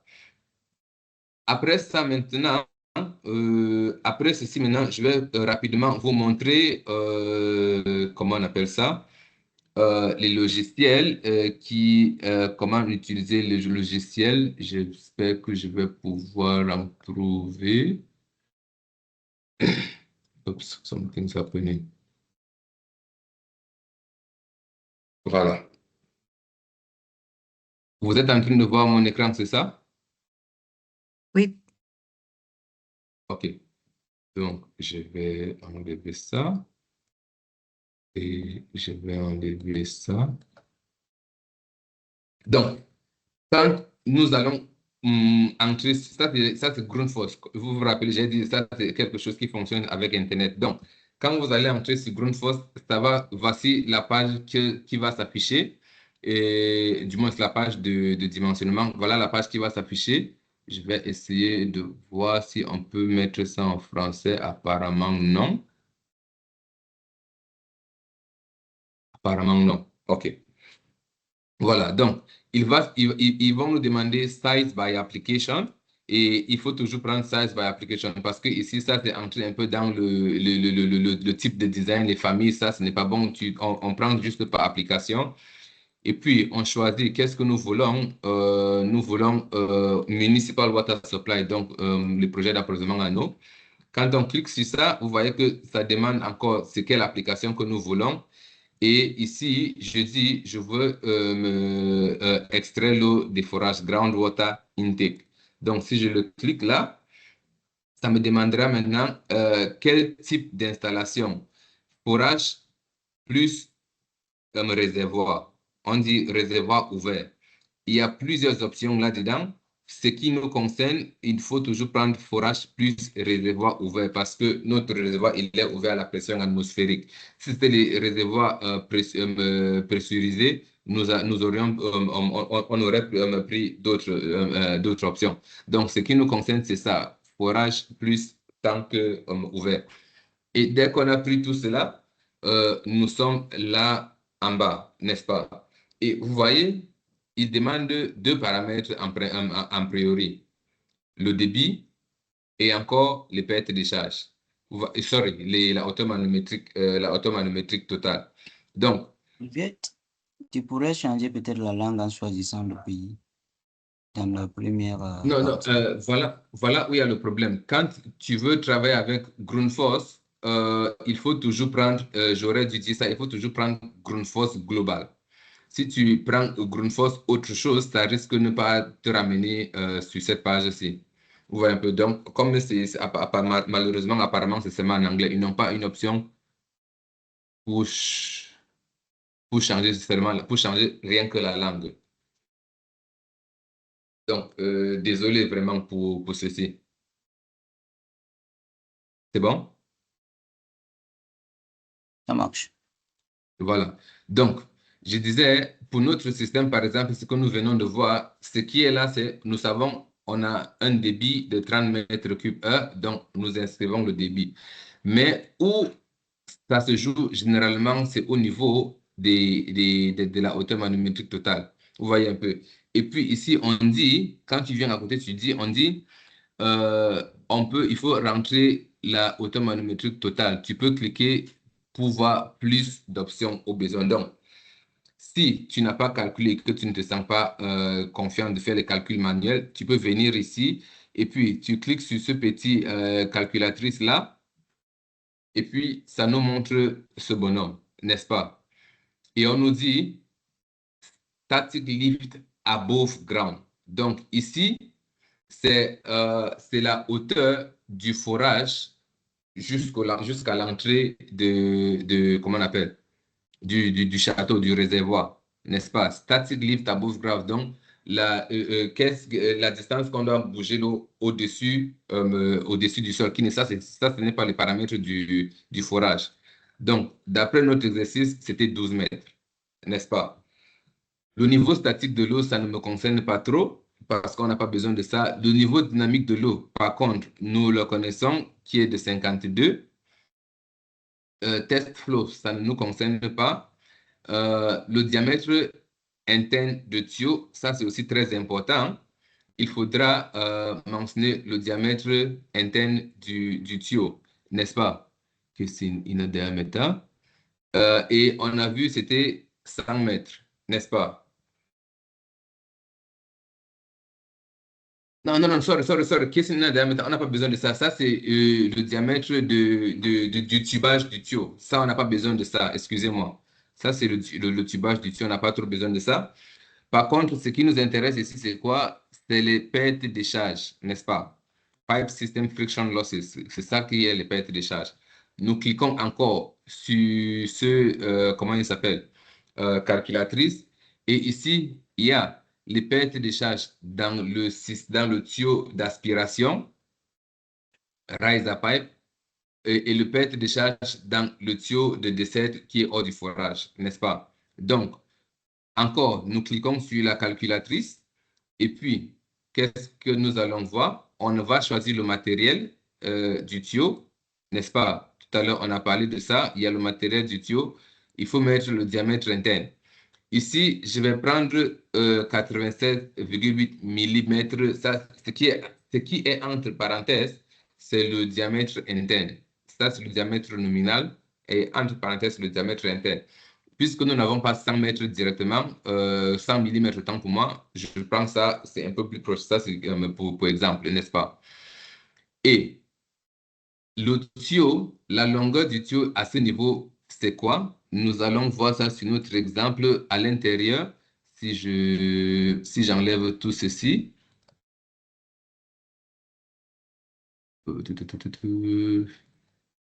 Bring to front. Ah, not this. Turn to back.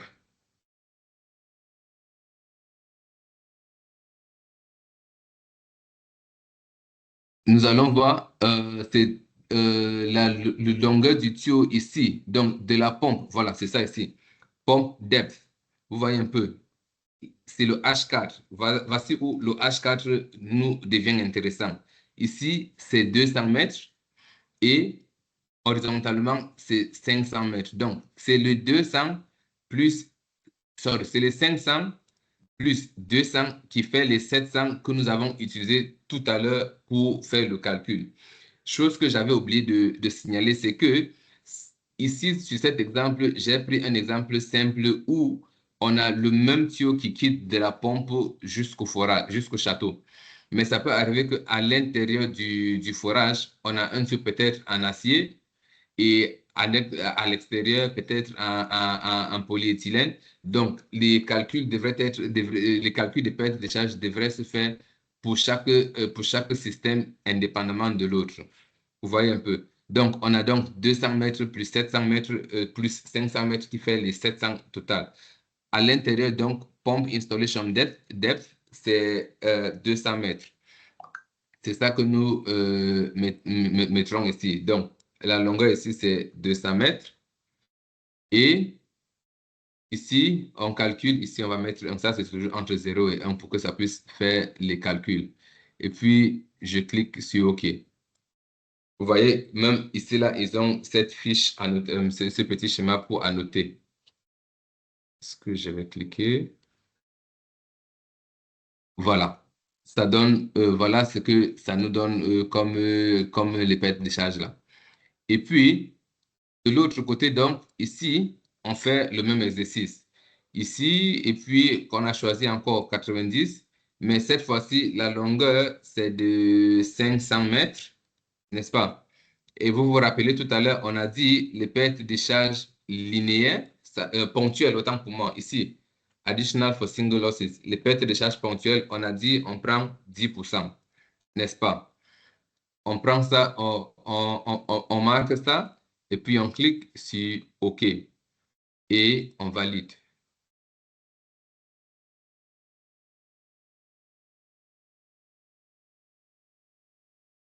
Quelque chose s'est passé. Ici, c'était 30.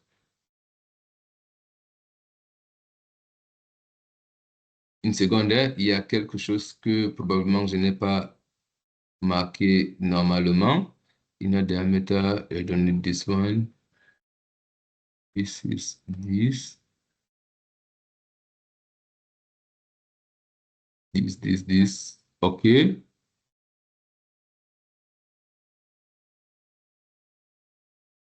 OK. Voilà. Ça c'est que ça a calculé maintenant. Ici, pH 96, 500, ça. OK.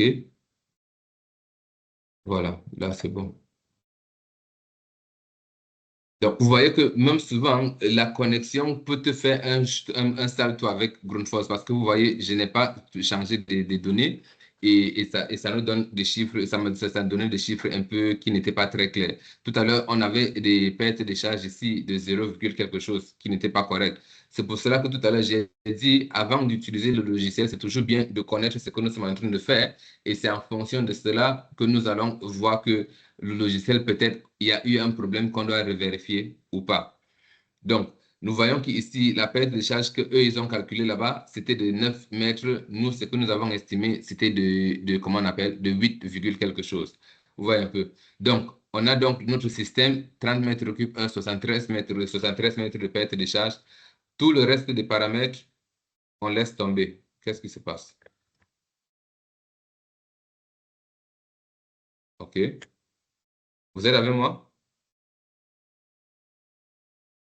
Oui. Oui. Oui. Vous voyez ce qui se passe sur mon écran? Est-ce que mon écran, ça va chez vous? C'est en train de danser? C'est en train de danser Un aussi peu. un tout petit peu. Oups, OK, je ne sais pas trop ce qui se passe. OK, C'est la connexion. Je crois que c'est la connexion qui intervient probablement. aussi là-bas. Je vais essayer de cliquer sur ça. OK. Ça, ce n'est pas intéressant. OK, je vais rafraîchir la page. Excusez-moi, s'il vous plaît.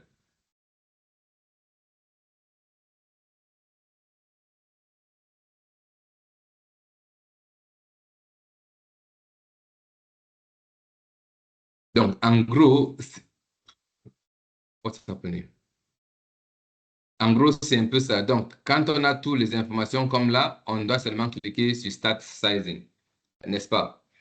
Et puis, dès qu'on clique, il va faire tout ce qu'on faisait avec les courbes de performance. Voilà ce que lui, il est en train de faire actuellement. Et par la suite, il nous proposera les options que lui, il a trouvées qui existent, n'est-ce pas? Donc, voilà plusieurs options que lui, il nous a proposées. SP32, 32, 32, 32, 46, et puis voilà. Vous voyez un peu. Et puis, ça, c'est maintenant à nous de pouvoir choisir ce que nous voulons choisir. Vous voyez un peu. Donc, c'est un peu cela. Je crois, il y a un chiffre que je voulais vous montrer. Bon, ils n'ont pas mentionné cela ici, mais c'était lié au volume d'eau produite pour la pompe. Je crois que pour le soleil, ça va marquer ça. Mais en principe, quand ils sortent les résultats, la première option, généralement, est la meilleure option. Néanmoins, quelques contraintes sur le terrain peuvent faire à ce que nous choisissons les autres options. Donc, comme ça vient là, si je clique sur ça, par exemple, ça va sortir tout le système et tout le résultat qu'il aura obtenu. Et vous voyez, voilà la pompe. Je peux imprimer le rapport en PDF si je veux bien l'imprimer. Mais un peu plus bas, je vais voir toutes les informations par rapport à mon système, toutes les informations de calcul et tout. Vous voyez un peu. Donc, c'est un peu cela. Donc, sizing resource, et puis voilà ce que ça donne comme le flow, 31 mètres cubes heure, etc., etc. Vous voyez un peu. Donc, tout ça, ça donne, avec même aussi, tout à l'heure, j'ai parlé de la puissance du moteur. Voilà ça, 9,93. Et pour pouvoir travailler sur notre système, la puissance que ça va consommer, ça va être 8,08. Donc, tout ça là, c'est un peu ce que on peut avoir sur le système quand on utilise Grundfos. Voilà. Ça, c'est Grundfos. Et puis ça, c'est le système qui va fonctionner avec le générateur. Si jamais on voulait faire un dimensionnement solaire, je vais venir ici sur New Sizing ou bien Edit Sizing. Je reviens sur Edit Sizing pour que ça reprend notre même système, n'est-ce pas? Et ici, je vais prendre Solar Water Solutions. Donc, c'est ça la différence. Si c'est solaire, je prends ici Solar Water Solutions.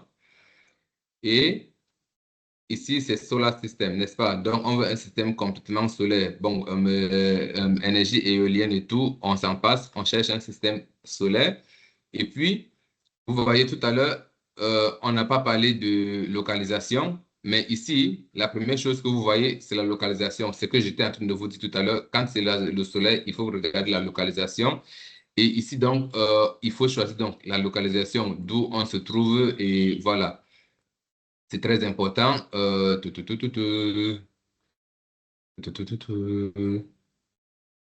Et je vais mettre Douala, par exemple. Et si je prends Douala, littoral Cameroun, ça me donne la latitude, ça me donne la longitude. Et puis, voilà ce qu'on a. On veut un système solaire simplement et tout.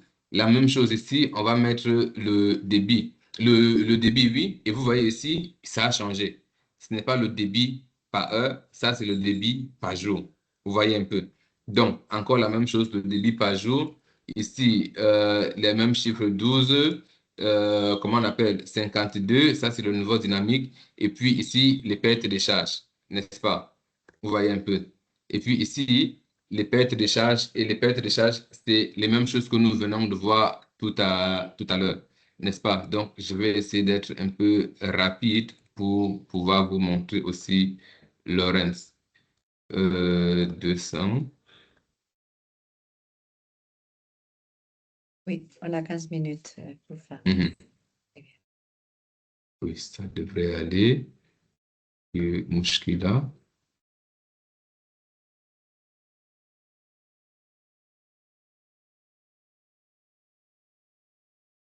Lorentz, je vais prendre ça. Ici, c'était 500. OK.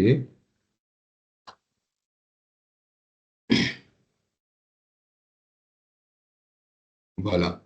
Vous voyez, ça fait le même jeu que tout à l'heure. Je ne sais pas trop pourquoi. Mais ça, c'est le défaut de Grundfos. C'est bon, on va avancer. Je ne vais pas m'attarder sur ça. Je ne vais pas m'attarder sur cela. Et puis, ici, voici où tout à l'heure, on a parlé des panneaux solaires. Voici où ça rentre en jeu. Mais avant cela, il y a ce point qui est aussi très important que je conseille toujours de regarder. C'est on veut dimensionner pour quel système? Est-ce que je veux dimensionner mon système pour quand on a le maximum de soleil, d'ensoleillement? Est-ce que je veux quand on a le minimum d'ensoleillement? Est-ce que je veux pour la moyenne d'année? Vous voyez un peu. Donc, en fonction de cela, on saura ce qu'il faut. Si je prends pour le maximum, ça veut dire je vais dimensionner un système costaud pour le mois de juin, de février, qui est le mois où il y a le plus d'ensoleillement. Et par conséquent, le mois-ci, on risque d'avoir une faible quantité, peut-être même pas de production. Mais si je dimensionne mon système pour ici, ça veut dire je considère pour le système qui est le plus petit et on dit toujours qui est le plus petit système. On a un système qui va prendre cela en considération et puis ça multiplie durant toute l'année. Donc, en principe, je recommanderais toujours de toujours dimensionner pour le mois le moins ensoleillé. Comme ça, là, je suis sûr que si je peux avoir mon système, ce que j'ai besoin durant ce mois, le restant de mois, j'aurai un tout petit peu plus. C'est un peu cela. Donc, on regarde ça, c'est là-bas. Et tout à l'heure, j'ai parlé de différents des panneaux solaires. Vous voyez, Grundfos, ils ont leurs panneaux solaires qui sont déjà introduits là. Et ça part de 270 watts, 100 watts, etc., 390. Mais sur le marché, ce que tu vas trouver, ça ne serait pas forcément Grundfos. Et est-ce que tu vas donc demander à Grundfos d'acheter? Donc, il faut introduire donc les dimensions, les paramètres pour les panneaux qu'on aurait trouvés sur place. C'est pour cela que j'ai dit, il faut toujours quelques paramètres clés. On vient sur Edit et puis on doit mettre la puissance, la tension, le courant, la tension court-circuit et le courant court-circuit également. C'est un Olivier, peu ça qu'il pour faut. les temps, peut-être c'est là, si les personnes ont besoin, on peut demander plus spécifiquement et on peut regarder un tout petit peu sur Lorenz Ça parce qu'il y a marche. aussi quelques questions sur les Sur le chats. chat. D'accord, Si. merci. Donc, en gros, c'est un peu cela. Et puis après cela, on va cliquer également ici et puis ça va nous donner les différentes options. Donc, si on regarde Lorenz, Lorenz, par contre, lui, quand tu l'ouvres, il va s'afficher ainsi. Il va s'afficher ainsi et dès que tu prends la pompe submersible, ça s'affiche également comme ça là et puis tu choisis les différentes options. Et puis tu choisis les différentes options, n'est-ce pas? Donc, déjà, ça commence par la localisation et tout. Et puis, ça te demande, rappelez-vous ce que nous avons dit ici, n'est-ce pas? L'angle d'inclinaison que nous devrions, toujours marquer. Donc, on entre toutes les données. La seule chose que je veux signaler ici, c'est le fait que quand tu cliques sur Static Head ici, tu vois, il nous montre ce que lui il appelle hauteur statique avec une définition pour que ça ne prête pas la confusion. Et quand je clique sur longueur de tuyau, ça montre également la longueur du tuyau partant de la pompe jusqu'à l'entrée du réservoir pour que encore ça ne prête pas la pompe. Donc, pour le cas où je n'ai pas je ne fais pas confiance à mes calculs manuels, je remplis la hauteur statique et la longueur du tuyau pour que le système puisse calculer comment on appelle, pour que le système calcule les pertes et des charges. Mais si j'ai confiance à ma hauteur manométrique totale, je l'introduis juste ici et puis ça va faire ses calculs. Vous voyez un peu. Par la suite, pour les coefficients de rugosité, je dois cliquer ici sur la petite flèche et ça me donne le type de matériel, le matériau du tuyau pour pouvoir avancer. Vous voyez, c'est là. Et après cela aussi, on a comment on appelle, le débit, non, le volume requis par jour, 300 mètres cubes par exemple.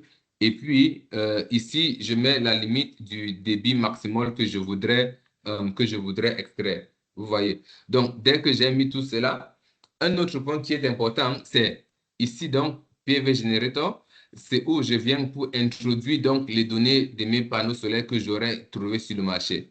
RMI 450, par exemple, ça c'est un exemple que j'ai introduit pour un système que j'avais. Ça, c'est les données du Tchad. Ça, c'est venu du Tchad. Ceux qui ont travaillé avec moi au Tchad, ils se rappellent de ça. Et on introduit, tu viens et puis tu cliques juste et puis tu introduis les différentes données. Vous vous rappelez Pmax, VMP, VOC, etc., etc. Si tu veux utiliser plusieurs différents panneaux solaires, tu peux choisir là et puis voilà. Le système, quand ça calcule, ça calculera avec tout cela. Mais si tu ne veux pas, tu peux juste sélectionner ce que tu veux et puis halas. Les deux autres options, on ne touche pas. La même chose pour la pompe. Si on veut une pompe particulière, je peux venir ici là et puis je choisis la pompe particulière que je veux. Mais sinon, je peux laisser ouvert pour que lui, il calcule avec toutes les pompes qui sont sur ma base de données d'après la dernière mise à jour que j'aurais faite. Une fois tout cela est fait, je dois seulement cliquer sur calculer. Et quand je fais ça, encore, comme Grundfos, ça fait tout le calcul et puis ça nous montre tout ce que ça peut nous montrer vis-à-vis cette pompe et ce système et ce que j'aurais mis. Vous voyez un peu. Donc, quelque chose sur lequel il faut prêter attention, le diamètre du câble, le diamètre interne du tuyau. Vous voyez un peu. Ici, c'est le diamètre interne du tuyau. Maintenant, je vais faire ceci. Vous voyez que c'est allé. Ça, c'est qui? Je vais faire ceci. Vous voyez que ça, c'est allé en orange. et je descends encore, vous voyez, ça part en rouge. Ça veut dire, si je veux forcer mon système avec cette pompe, parce que je suis sur cette pompe, si je force mon système avec cette pompe pour mettre un tuyau de 55 mm, je n'aurai pas de résultat. Ça ne va pas marcher. Mais si je commence ici, ça pourrait marcher. Vous verrez que le débit, le volume d'eau que ça produit, ça diminue. Et ça veut dire que le système serait sous stress. Ça, ce n'est pas très optimal, n'est-ce pas? Ainsi de suite, ainsi de suite. Et puis, c'est à partir de 100 que ça peut ça semble être OK. Vous voyez un peu. Donc, je voulais juste attirer votre attention sur cela. Et tout à l'heure, encore comme j'ai dit, généralement, quand ça sort le dimensionnement, la première option, généralement, est l'option la plus efficace. Parce que ici, c'est ce que je voulais vous montrer tout à l'heure avec Grundfos. Ici, ça nous montre pour chaque watt d'énergie, on a 11 litres d'eau. Vous voyez un peu. Donc, ici, c'est le système le plus optimal avec 19 panneaux, 19 fois 3 panneaux de 450. Si on vient ici avec 19 fois 9 pour cette pompe, vous voyez, ça, c'est une pompe qui est costaud, qui va marcher, mais vous voyez, il faut déjà, il faut un tuyau de 130 mm, il faut une section de câble de 16 mm carrés, mais avec tout cela, on va avoir seulement 3,5 litres par watt. Vous voyez qu'en termes d'énergie, en termes d'efficacité, je veux dire rentabilité, ça, ce ne serait pas un système qu'il faudrait considérer. Vous voyez un peu. Donc, c'est comme ça, c'est à ça que ressemble le système. Vous voyez, il y a le PSK3, 315, PSK2, 21, etc., etc. Voilà les différentes options que ça a montré avec les différentes tailles des générateurs solaires. Donc, 19 panneaux en série fois 3 séries en parallèle, etc. C'est ce que ça veut dire 19 fois 3. Ici, c'est 20 panneaux, etc. Donc, ça nous donne tout cela. Et puis, le reste à vous de voir. Je vous laisserai l'option d'essayer de jouer avec cela. Et le moment venu, si vous avez des difficultés, vous pouvez poser des questions et puis on va vous répondre pour pouvoir éclairer. Comme j'ai dit, Grundfos, il est sur le site web. Lorenz, vous pouvez nous contacter. Ceux qui sont intéressés, vous nous contactez et puis on va contacter Lorenz pour vous donner le lien de téléchargement de l'application. Ce n'est pas ouvert à tout le monde. Il faudra un lien, il faudra un accès que c'est Lorenz seulement qui donne. Et puis quand ils vont donner ça, on pourra télécharger pour pouvoir avoir le logiciel. Voilà. Merci. Question. Olivier, il y a S'il deux y avait des questions, tu peux me questions dire. sur les chats. Oui, il parle de le type, il parlait de le type des différents panneaux solaires entre les monocristallines et les polycristallines. Et puis, il y a une question un peu plus développée sur les rendements des systèmes et les pompes à choisir. Tu veux Ok. que tu peux lire, non? Question, je peux lire. J'ai une question concernant les panneaux solaires. Entre les monocristallines et les polycristallines, lesquels prioriser et pourquoi? Quel qu'en soit, ça peut marcher. Monocristalline, polycristalline, ça peut marcher. Mais je peux vous donner, si vous voulez, je peux vous donner un peu plus d'informations. Je vais vous envoyer sur les différents panneaux solaires. Mais quel qu'en soit, ça peut marcher, c'est pas un problème. Il faudrait juste se rassurer que les panneaux solaires, comme j'ai dit, sont certifiés pour être sûr que la qualité soit bonne. Et l'autre, sachant que le rendement du forage diminue avec le temps et peut même changer drastiquement d'une année à l'autre. Et plus aussi, le rendement de la pompe diminue aussi par amortissement. Pour faire le dimensionnement et l'installation de la pompe, n'est-il pas nécessaire d'augmenter la cote d'installation et le dimensionnement de la pompe pour déjà prévenir le rendement global d'installation? OK. Augmenter la cote. Quand tu dis augmenter la cote d'installation, tu veux dire envoyer la pompe plus loin en profondeur dans le forage cloté, c'est de ça que tu parles? Oui, oui.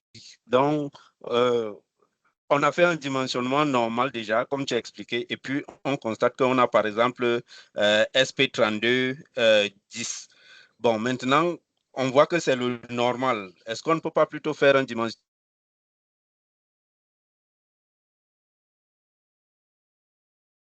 Je l'ai perdu. 32, 30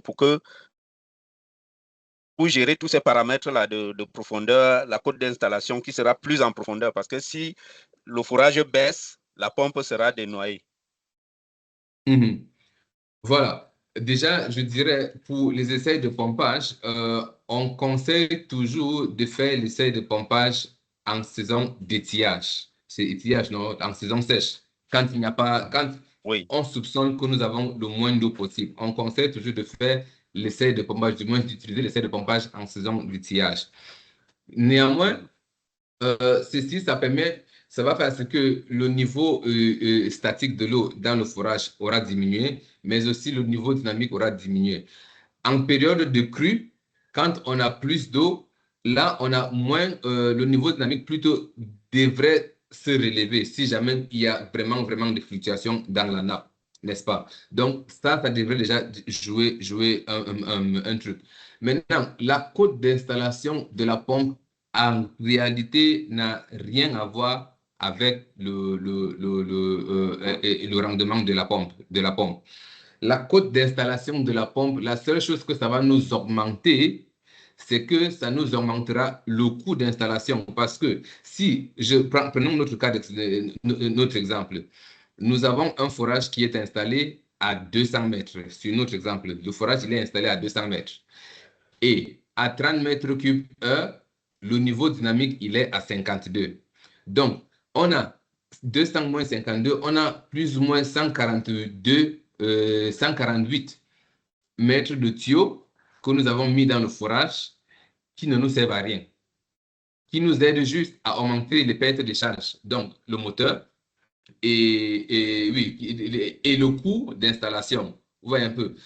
Donc, par rapport au rendement, non, la cote d'installation n'a pas grand-chose à voir avec le rendement.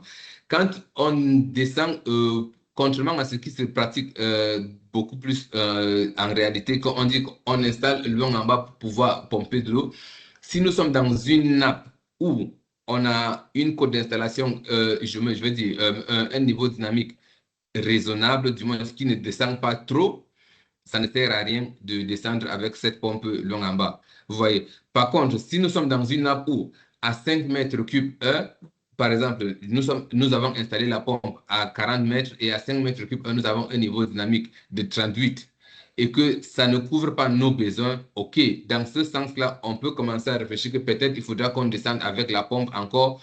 Ça, c'est parce que nous descendons avec la cote d'installation de la pompe pour pouvoir descendre aussi avec le niveau dynamique de l'eau dans le forage durant le pompage. Mais faisons attention, on ne devrait pas installer la pompe n'importe où.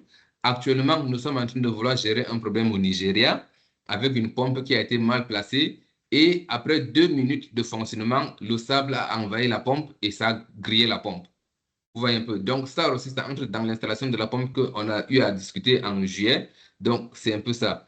En gros, la cote d'installation de la pompe n'a pas un rôle à jouer avec le rendement. Non. C'est le niveau dynamique de la pompe qui devrait être notre facteur clé pour pouvoir avancer. Oui, et le safe yield, je ne sais pas comment on dit ça, du forage. L'essai de En tout pompage. cas, oui, on a eu 2 heures de discussion. Merci beaucoup, Olivier. C'était très clair et je pense que très intéressant. Donc, on va partager les liens avec l'enregistrement et aussi la présentation. Donc, vous pouvez la revoir. S'il y a plus de questions, n'hésitez pas à contacter votre point focal ou Olivier directement. Et on est très ravis de que vous avez participé. On espère que vous avez bien profité de la séance. Mais on va couper pour essayer de tenir le temps. Et voilà. Merci. Merci à vous et j'espère que je ne vous ai pas ennuyé. Je crois qu'il y a une main. Candela? Ah non. Voilà. Donc, Voilà. merci. S'il y a des questions, n'hésitez pas, vous pouvez m'écrire, vous pouvez nous écrire et puis on serait ravis de vous répondre ou bien d'en discuter encore plus. Merci beaucoup. Bonne journée à nous tous. Merci Olivier, merci beaucoup. Bonne journée. Merci. Merci beaucoup.